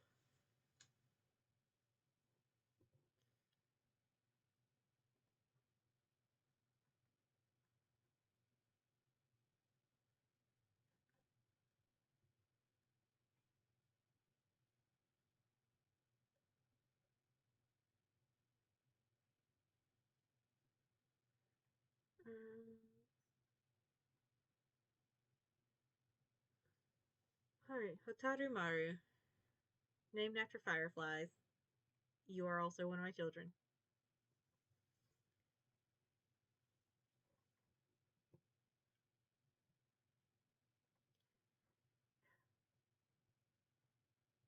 Alright, Hocho, another one of the Toshiros. Hold on, let me jam you up here with your brothers. Also one of my children. story was good at least. Yeah, at least the story was good and it was fun.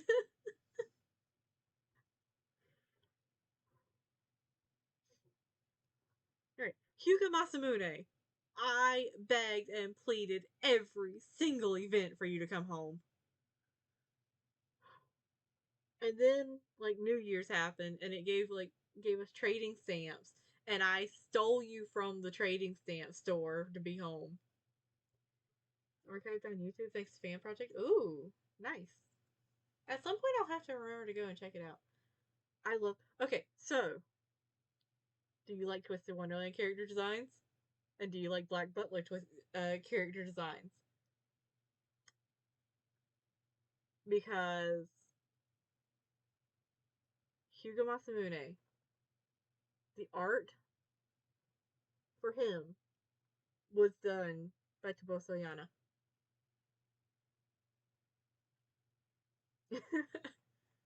That is like one of the little fun facts that I love about him because when you look at it, you can go, "Oh yeah, I can see it." Like when you see, like if you can see the full design, you can just be like, "Oh yeah, I see it." Because Riddle Roseheart, and Seal Phantom Hive face, like the way the face is done, and it's a beautiful art style. Like I love Toboso Yana's art style. Like holy fuck.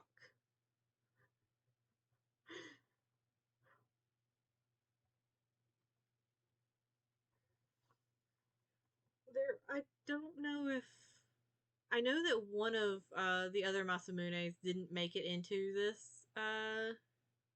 into the English game because he was released after the server shut down. Like I think he was literally the next event after the server shut down. But let's see. I don't think the other one is in here either. There was another Masamune that made it into the English servers. It was one of the last. It was like the last smithing event that happened. One day I will get him. Just let me believe that. I know it won't happen, but let me believe it. All right, Ichigo Hito Fury. Hito Fury. Uh, Another Toshiro that doesn't have the Toshiro name is the oldest brother of them. Not because he's actually the oldest sword, but because he's the only Tachi, which means he's the tallest one.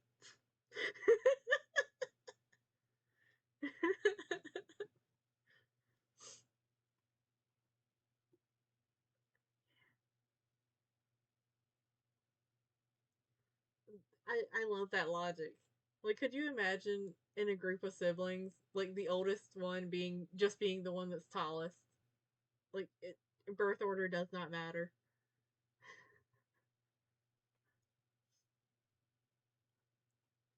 Also, if you like slice of life and want to know more about some of these characters, Token Rambu Hanamura, I think it's Hanamura. Let me double check that because there's two different Token Rambu animes.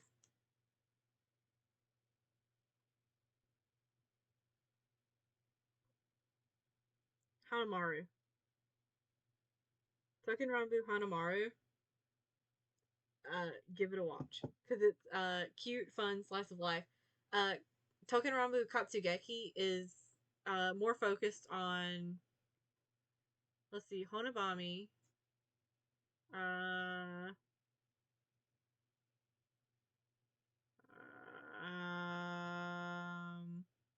I know they're up here somewhere. Izumi no Kami.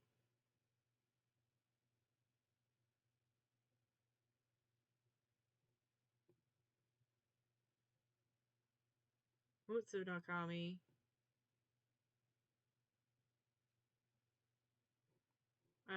Horikawa.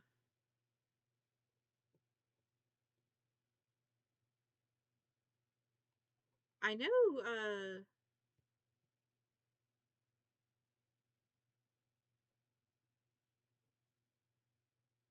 There's another one I'm forgetting.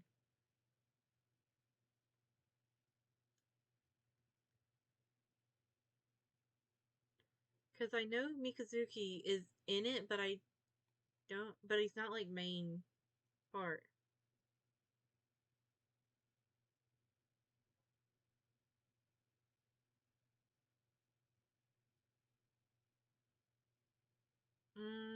Is it Yagen? Where's Yagen? Where's Yagen? Oh, Yagen's down here. I think he was the other one. Like it's a much more actiony one versus Hanamaru. Hanamaru is more like what's happening at your home base when they're not out on missions and stuff. It's very cute. I don't remember your name,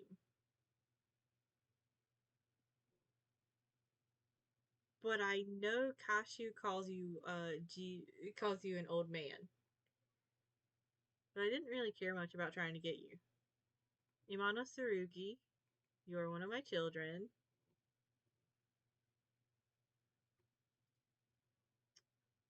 Oh, another go. Okay. Inaba go. Understandable. Yeah.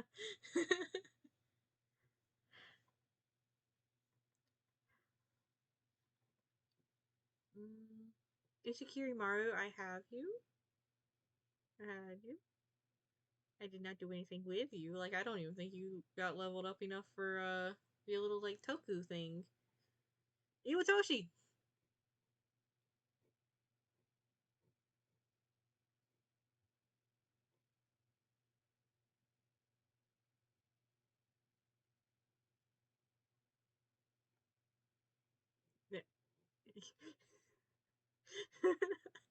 Iwatoshi is awesome. Uh, I have the I have a couple of the art books for Token Rambu, and for some reason, his artist felt the his artist is the same artist as for the other two. Where the fuck did he go? I know there's another one. There he is. It's the same for the other two Naginata, which are Tomoe Gata Naginata and Shizuku Gata Naginata. For all three of them, they're very beautiful. All the artwork's pretty. For Iwatoshi specifically, there's like a his like character page has him not wearing one of his boots in a very like interesting pose. Like it was one that made me kind of go, you got a thing there?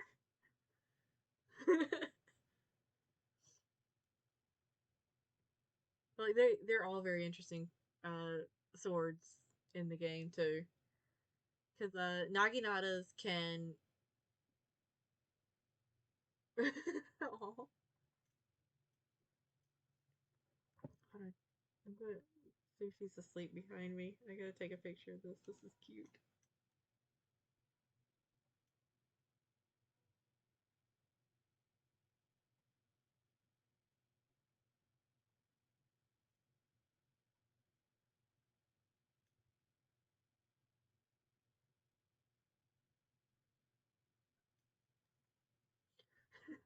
Hold on. I'm taking pictures of Sushi while she's asleep.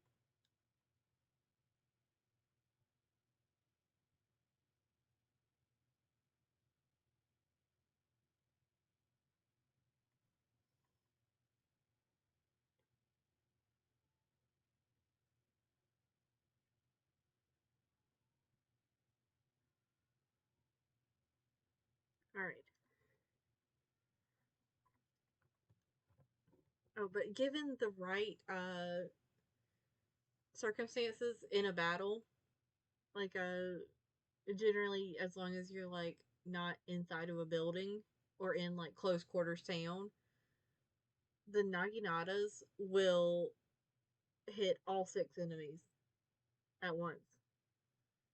She used the back of my laptop like a launch pad and almost closed it on my fingers. Oh, that would not have been fun.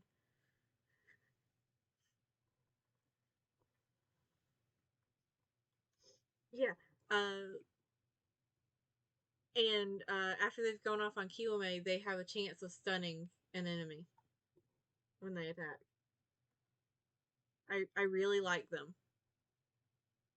I never did get a chance to Kiwame Shizukagata because it took me so fucking long to get him. But Iwatoshi and Tomoegata have been off to Kiwame training. Alright, Izumi no Kami. Yes, he is beautiful. Okay. So I'm gonna bring this up again when I get down to Shokudakiri, but I have noticed that depictions of certain historical figures, Japanese figures, and like things heavily associated with them tend to look quite similar to each other. So for Hakuoki, uh, Hijikata, his design in that reminds me a whole lot of Izumi no Kami in this. Like it's not a 1-to-1 or anything like that, but it feels like they're designed to be like long hair, very pretty, like that kind of thing. Which Izumi no Kami, I don't remember the full name of this sword. Hold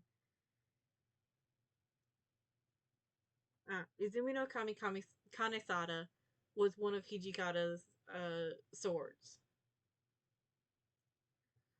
So it would kind of make sense that like they kind of, I guess, favored a very like Hijikata-esque design.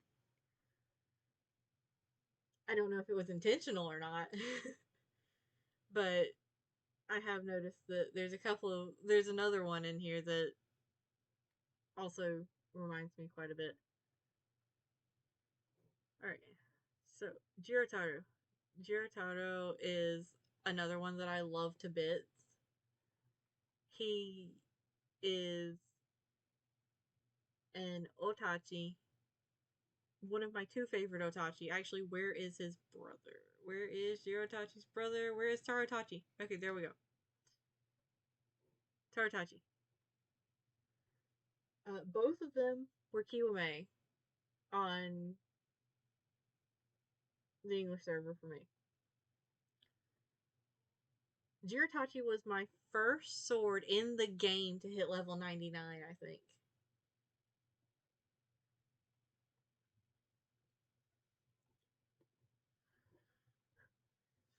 They're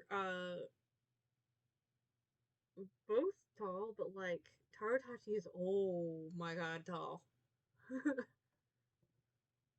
And it's because like Otachis are huge swords. Supposedly these two are based on ones that are in a shrine somewhere. And like their designs are very reminiscent of, hold on. Let me look up exactly how tall Tarotachi is.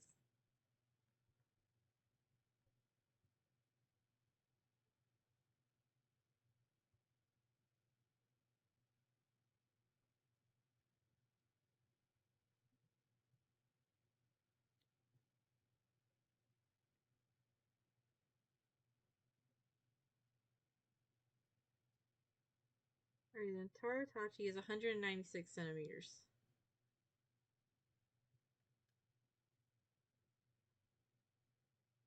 I typed in JHJO and it like filled it auto filled it for me.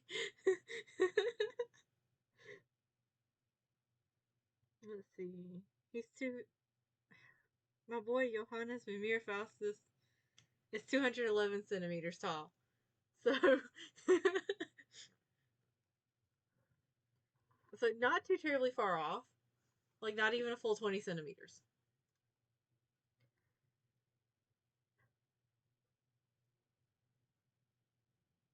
I think Iwatoshi is the tallest one in here because he's like 200 and something. I think he's 203, maybe. Wait, actually, let me look that up.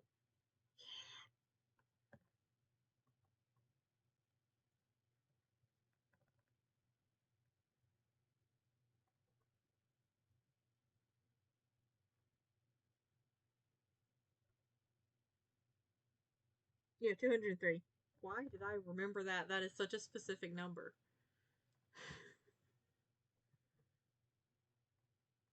I know, right?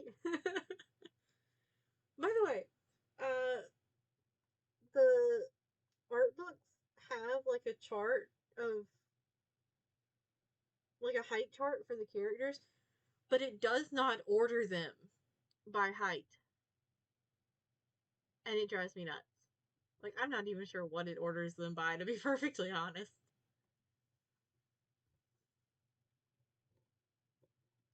All right, you.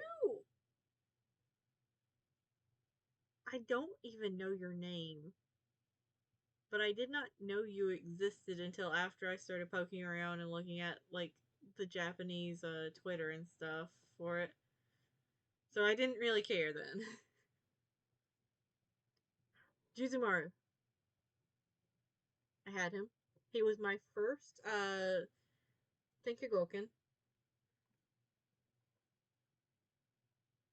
Like I treasured him. When he went I was so happy when he got a Kiwame form.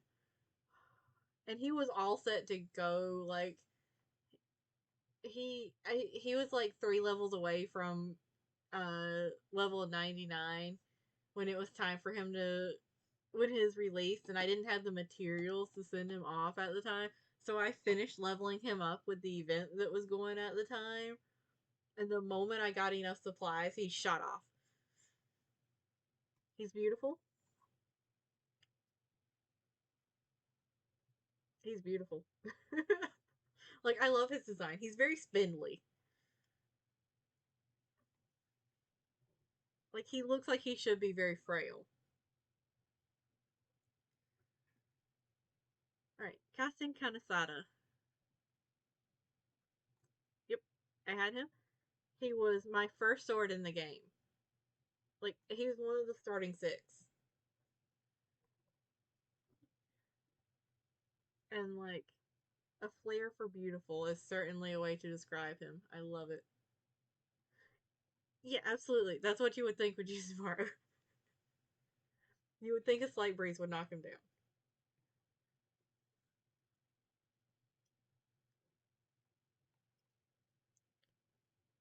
Oh, hold on. I'm gonna go back to trying to like cluster siblings together. Or like same school kind of thing. Alright, there we go. Because they're the same school.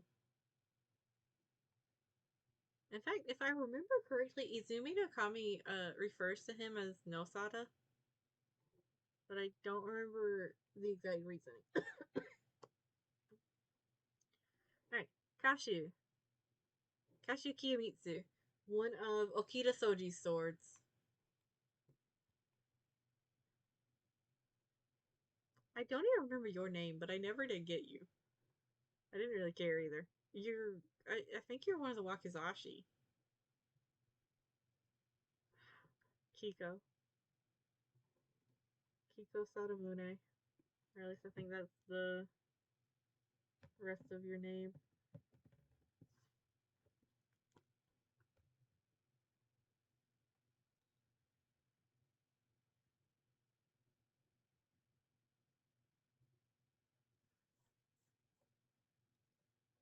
Yeah, Sadamune. Uh, there's a couple of other Sadamunes too, and I don't remember who.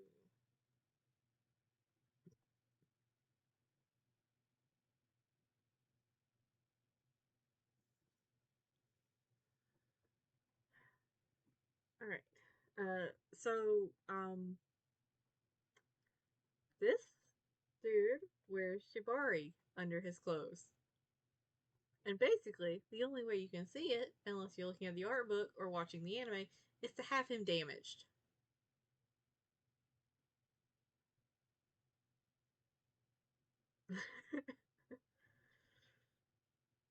And he likes being damaged a little too much.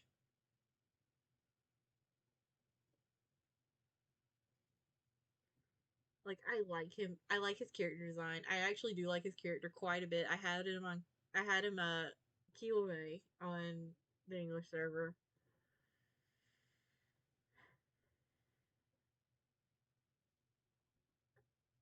It's just sometimes the noises were a bit much.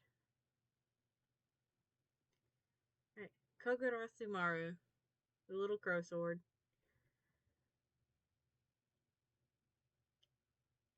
I never his Kiwame did not release until after English server shut down, I think, which upset me so much because I think he is so pretty.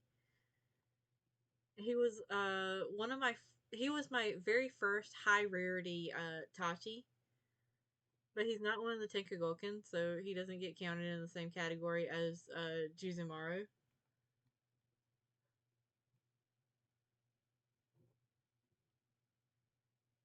Uh Kogitsune Maru. I had him. Didn't ever really do much with him though. I did not know you existed until after English server shut down, but but I always see you in connection with this one.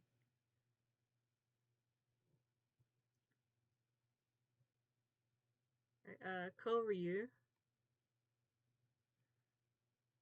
Uh, was it Koryu Kagemitsu? Cause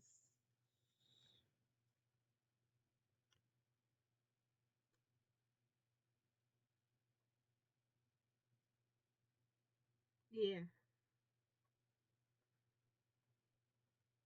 I like his design. Uh, he's got a like tattoo across the back of his neck that's like dragon headed, and I think at one point I think somewhere along the line he makes a comment about it. Uh, I gotta look this up. He makes a comment about uh the dragon engraving on his sword used to be bigger, but then the sword got shortened. Alright, Kodagiri Go. Another one of the goes. Let me put it in front of. Okay, fine. There we go. I can't explain why I have to order them in a certain way. I just have to order the Go Brothers in a certain way. It's probably the order in which I encountered them because the Hanafuda event came through and it had the Go Brothers, and I like swooped in and got them all at one time, like right down the list. All right. Whoa. I know your name starts with Ko, but I don't remember. Is it Kogetsu? Is it Kogetsu? Mm,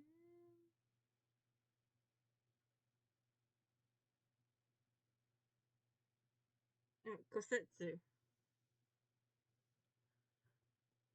All right, Kosetsu Samaji. A beautiful, beautiful character.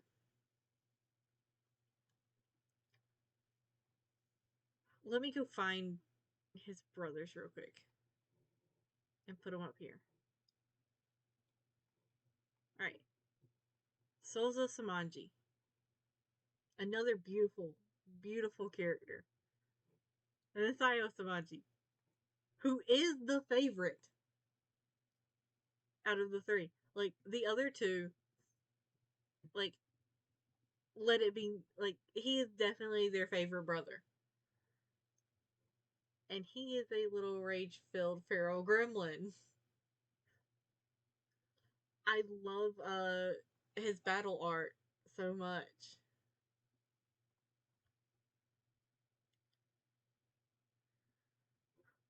Alright, Kuwana go.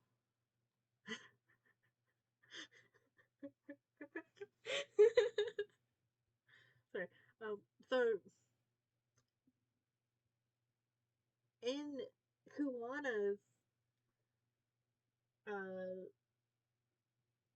like chores art, he's wearing like goggles around his neck. They are not present in his regular art when he's like if it's just a standard art. It's because he's wearing them under the hair. And the first time I saw it, I laughed so hard I thought I was gonna choke.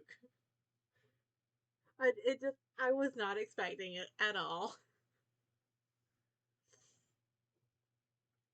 Right. Oh, Maida. Hello. You are my child. Actually, Sayo, you've got to go down here too, because you are also one of my kids. Alright. Matsui go. So, the entire time that I've looked at Matsui, I cannot help but think that his design reminds me a lot of the way that Shakespeare in Ikemen Vampire is designed, just with like shorter hair that's black. Like he's a very very pretty design, and he feels very dainty, but it reminds me of Shakespeare.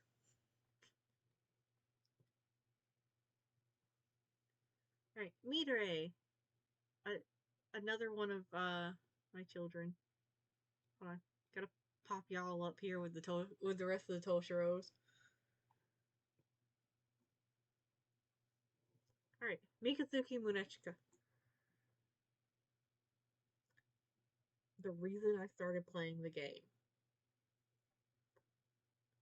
The one whose Nindroid I can look at right now because it's directly in front of me. He is so pretty.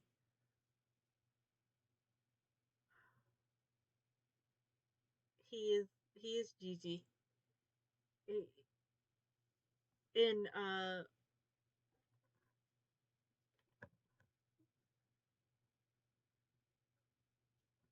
in Katsugeki you see like his very much I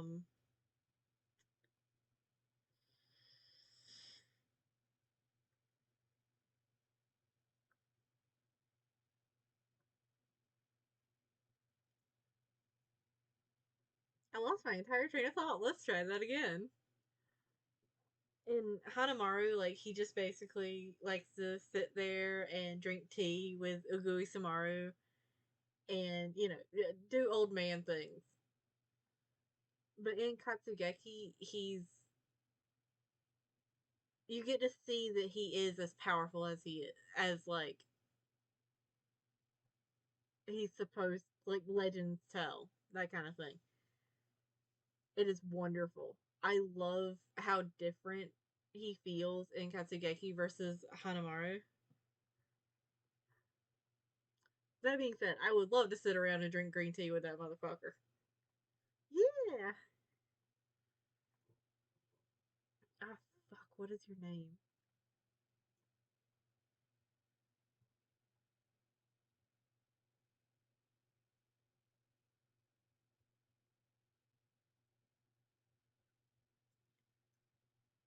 Um,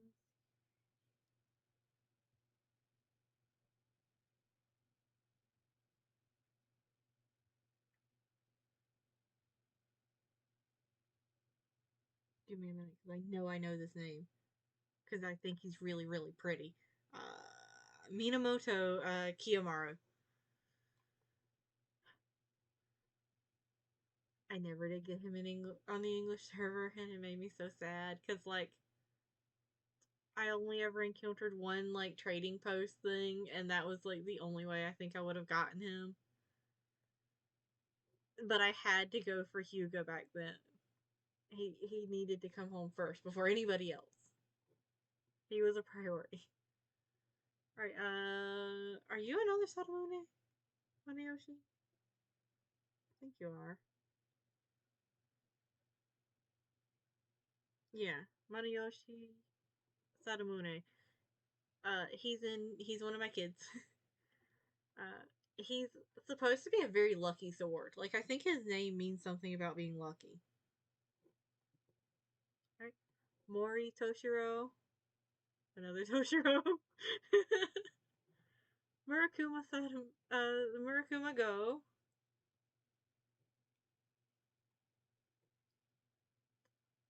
Who is very, very pretty. Okay, Mutsuno Kami. I don't remember what your. Was it Yoshiyuki? I think it's Yoshiyuki. Yeah, Yoshiyuki. I like him. He's an interesting one. What was your name again? I had you and I don't remember. I like never touched you. What was your name? Nagasone. Uh, Technically, you're supposed to go up here, but you were a fake Kotetsu, so it is what it is.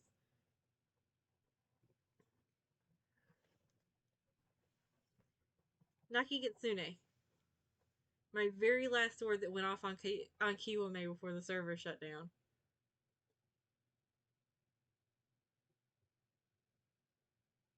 Wait, really? I'm guessing in future arc.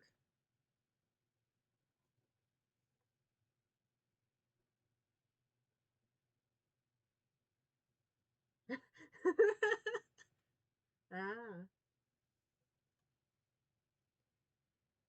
Wait, are there any of them that are close to that in the games?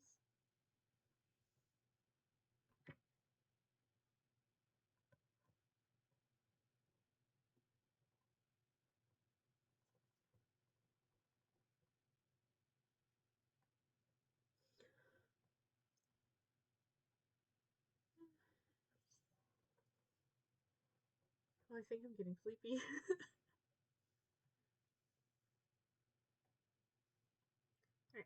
I don't remember your name, and I didn't really care about you. I knew about you, I just didn't really care about you.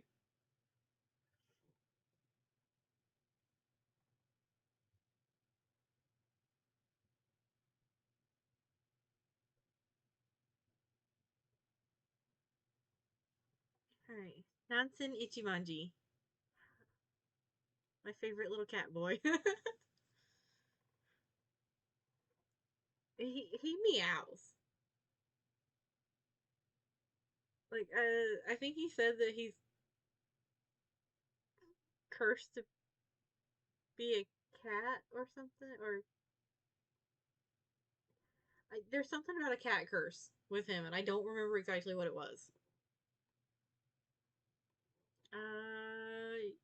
I don't. I think you're Nene Kirimaru, but I didn't really care about getting you.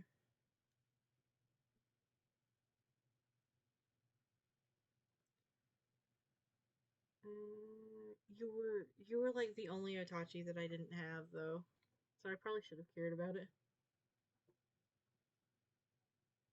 The tallest characters in the games are 198 centimeters and are Nekomaru and a character in the V3. Question, because I seen some of the designs of the characters. Is it the one wearing the mask with like the long hair?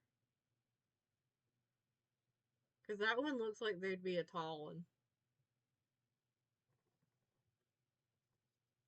No, there's someone taller.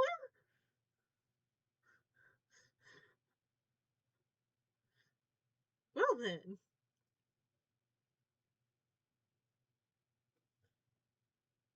I may not have. There's several of the characters for V3 that I've seen that like I have no idea names or anything. So it's still going to work as a surprise. I only remember that one because very pretty. Doll. That's some get the shit off the top shelf doll. Nihongo. I never got you and I didn't really care to get you. which I also didn't really care about many of the Yaris.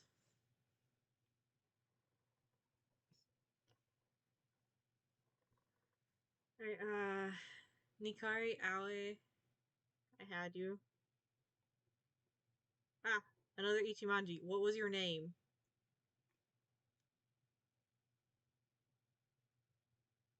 Nico. That's one of the characters I think you're gonna like. Based off of appearance or personality or both. Also, don't tell me the name. I wanted. To, I'm fine with it being a surprise. Oh, both. Yeah. Well, I know you're certainly right on the on the appearance part because that's the one that I remember. Which means you're probably also right on the personality part. Ningen Mukotsu, my baby. I miss you. Wait, I need to move him around. Where are they? Where are they? There they are. He's another Kanesada.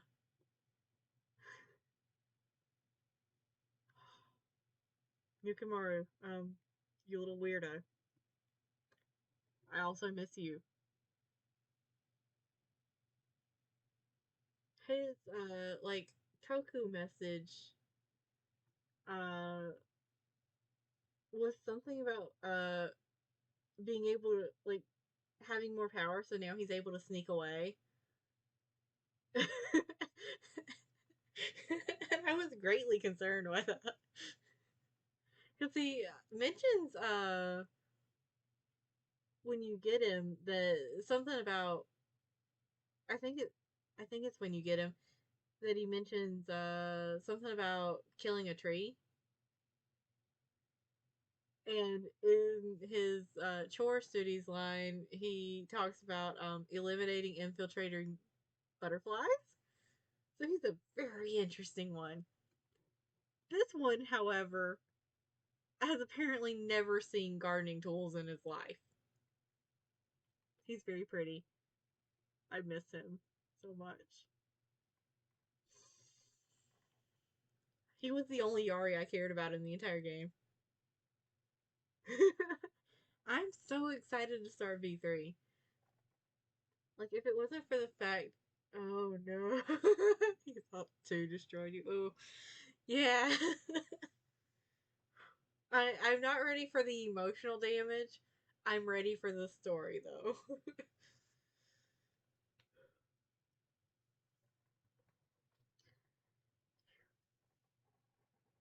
But, like, I want to hurry up with UDG, but at the same time, I don't want to rush the story. A lot of good fan songs came out for the characters. Ooh, I like me some fan songs. And also, I really feel like there should be one for Ibuki and Gundam and my boy Soda Pop.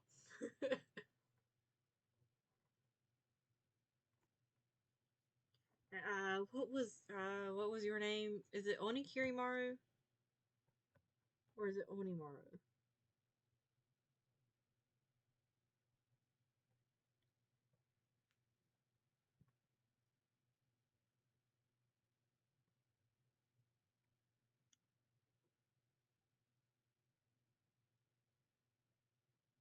Ah, it's Onimaru.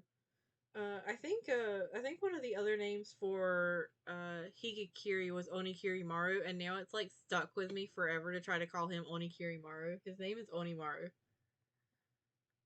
I wanted him. He was so pretty. Every single fucking event that he was in, I tried my best, but oh no, he did not come home. A lot more.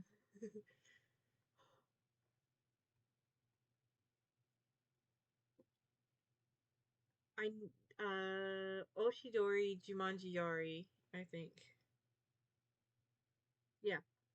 I wanted him. Nothing ever came around that had him. But I wanted him. He was so pretty. Odenta. I never really had an interest in getting Odenta.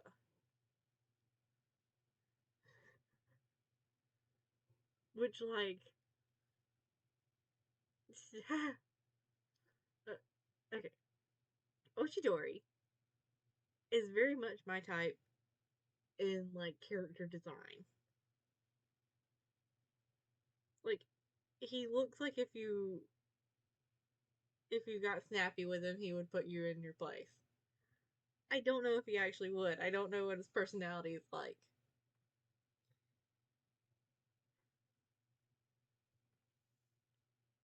He's also like 192 centimeters tall.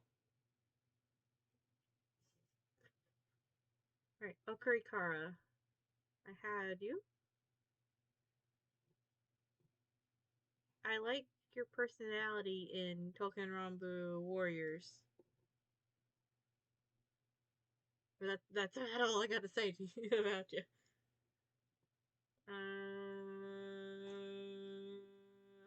What was your name? Was it Otagine?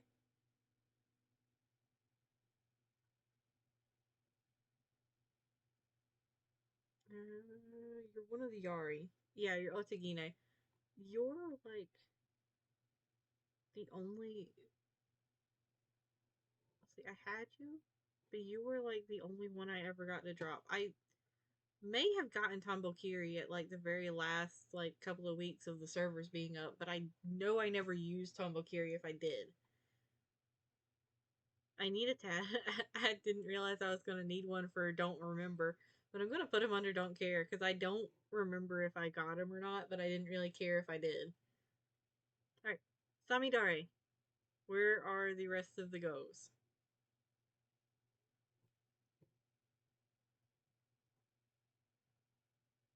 If I remember correctly, his name means like May Rain. Or like the Rains of May or something. He's a very pretty character. I think they're both also wearing tails, if I remember correctly. Or like some kind of keychains, like chains on their, yeah. They're little furry dudes. They have a like little recollection story where they're barking at each other. Like I love it, but I want to point out that they're.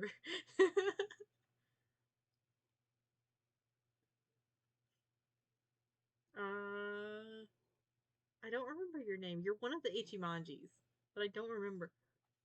Oh, you're an Ichimanji too. That's why I couldn't remember your name because you're like Daddy Ichimanji. But I didn't. I don't remember what his name is. I think it's Sun Chomo or something like that. But anyways, he's an Ichimanji. I didn't really care about getting him. I got the ones that I wanted because I got all the pretty ones. Alright, Sasunuki. Just put him at the front. Because he is beautiful. I love his design.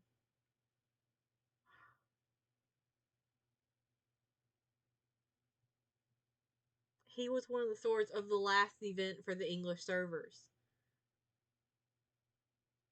And he is. Oh, yeah. He really, really is. Like, I love him. Yeah. Yeah, he's. Uh huh. He's pretty. The statement, simping is kind of an understatement. I am thirsty for him. And I will freely admit that.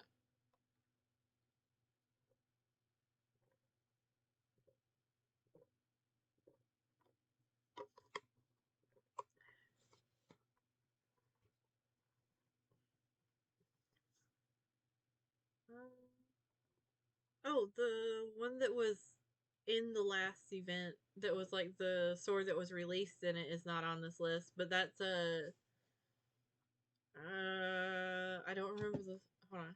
I know the first part is GQ. GQ meets Zatada. He's also very pretty.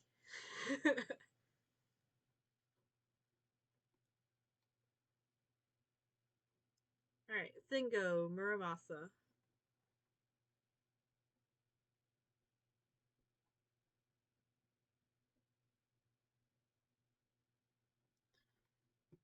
He's a very interesting character. He's in the anime like Hana, Hanamura Hanamura. I don't know why I keep trying to say Hanamura, but in the episode where Kiko is introduced is also the episode where Sengo is introduced, and you get to find out that they're both very strange. Uh, Sengo likes to strip for the fun. Ooh, sure. Oh, Shichi Seiken. Holy fuck! Hold on, hold on. let me let me get him.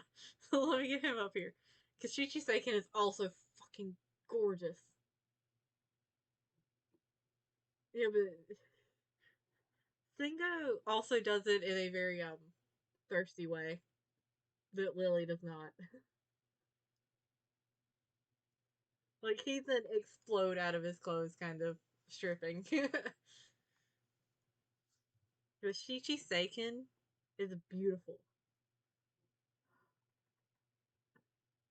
Like his name is Seven Star Sword.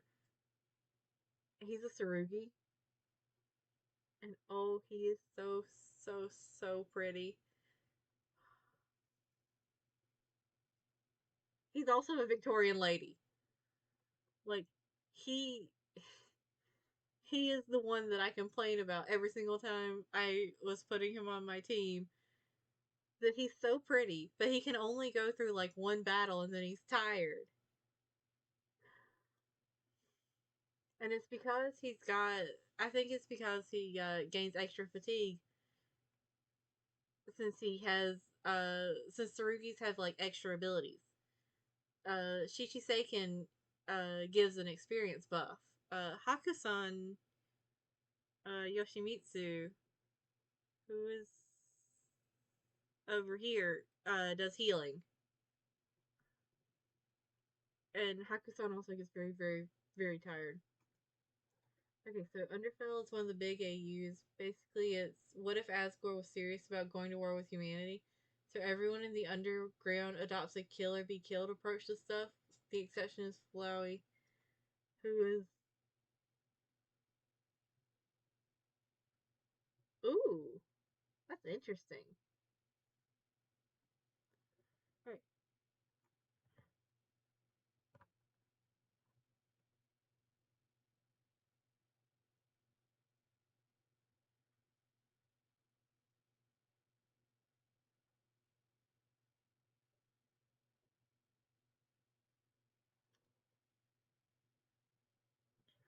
alright, Shinano.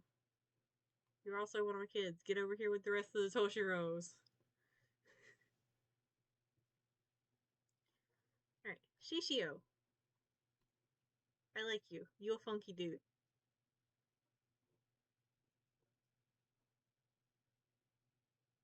Alright. Shoku Daikiri Mitsutada. Um, this is the other one that I was going to talk about. So,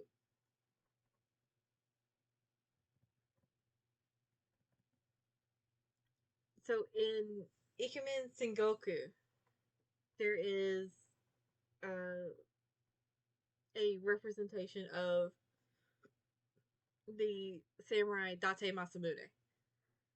And Shoku Daikiri's design reminds me a lot of that one, which Shoku Daikiri was one of Date Masamune's swords. So it's another case of I can see why they would be similar.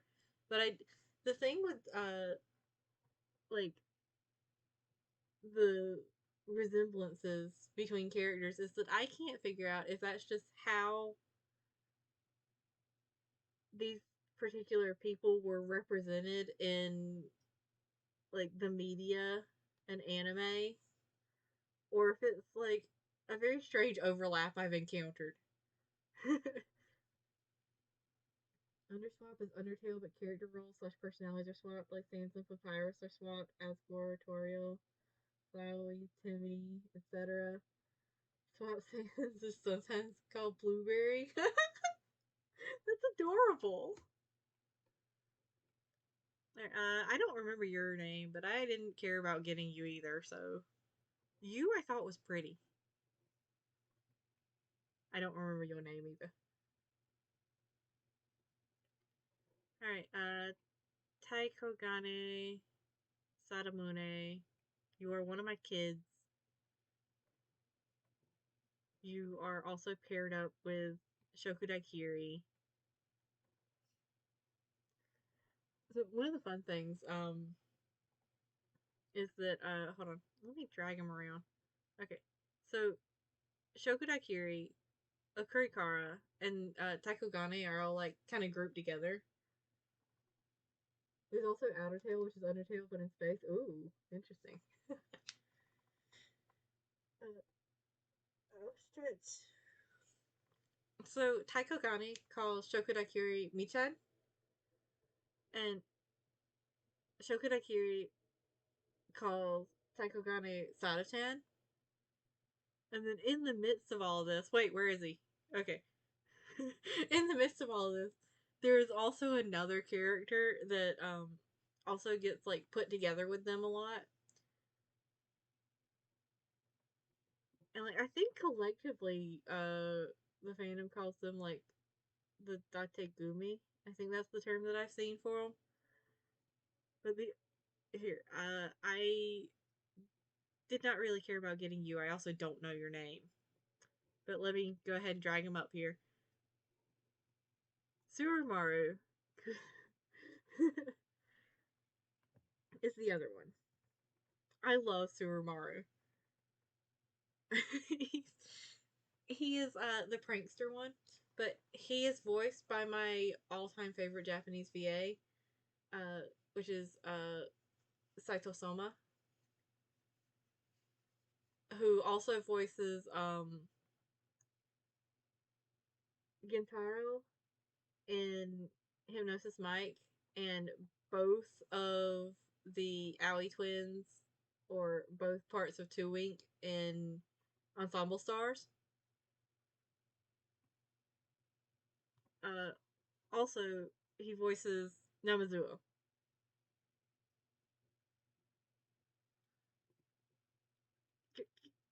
There, get back in order. Okay.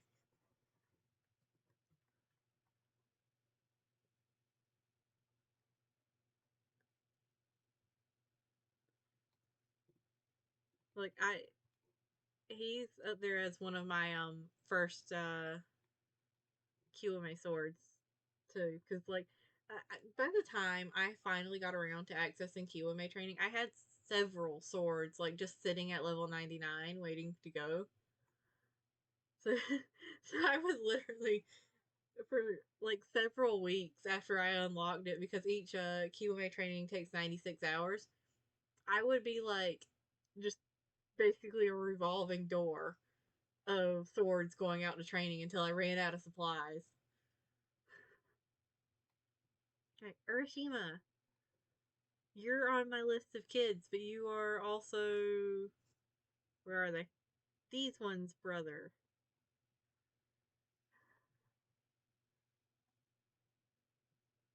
It took me so long in the English version to get Urashima. Yeah.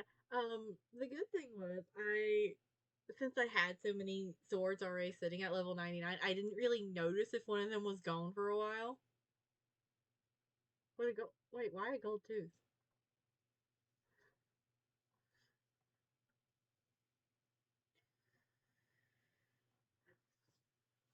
But like that was probably the only thing that kept my patience in check, because I do not like waiting for things.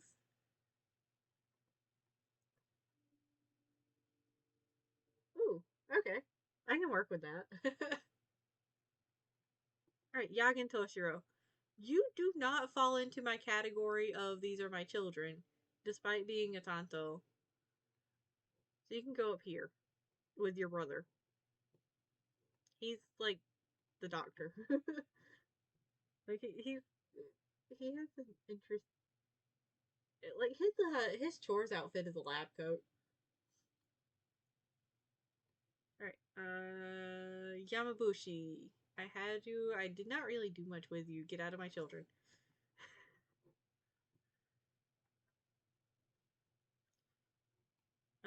You were. Hold on. You need to go up here somewhere because you need to go. There you are. Uh, you guys are both Kunihiros along with Horikawa. All right, and then lastly, Yamato no Kami Yasusada, who goes with Kashu Kiyomitsu as the other of Okita Soji's swords. Oh, that took longer than I thought it would. One of the angstier AUs is Flower Tail, which is where every time Frisk dies, a flower appears on their body, and if they don't escape soon enough, they will die for real. Ooh, yeah, a little bit. Just imagine. Since the English server shut down, like several more swords have been added to the game. Like there's several more characters.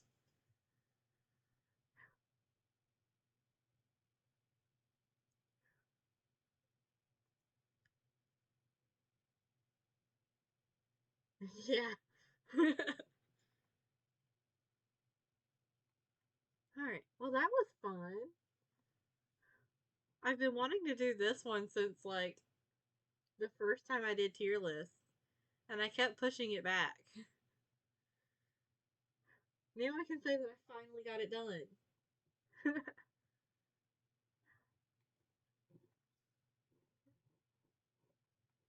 Alright. I think I'm ready for bed. I don't remember the last time I stayed up this late without having like also taken several naps. It led to the AU Flowerfell being created, which is Flowertail and Underfell combined, but with an adult Frisk. Ooh, interesting.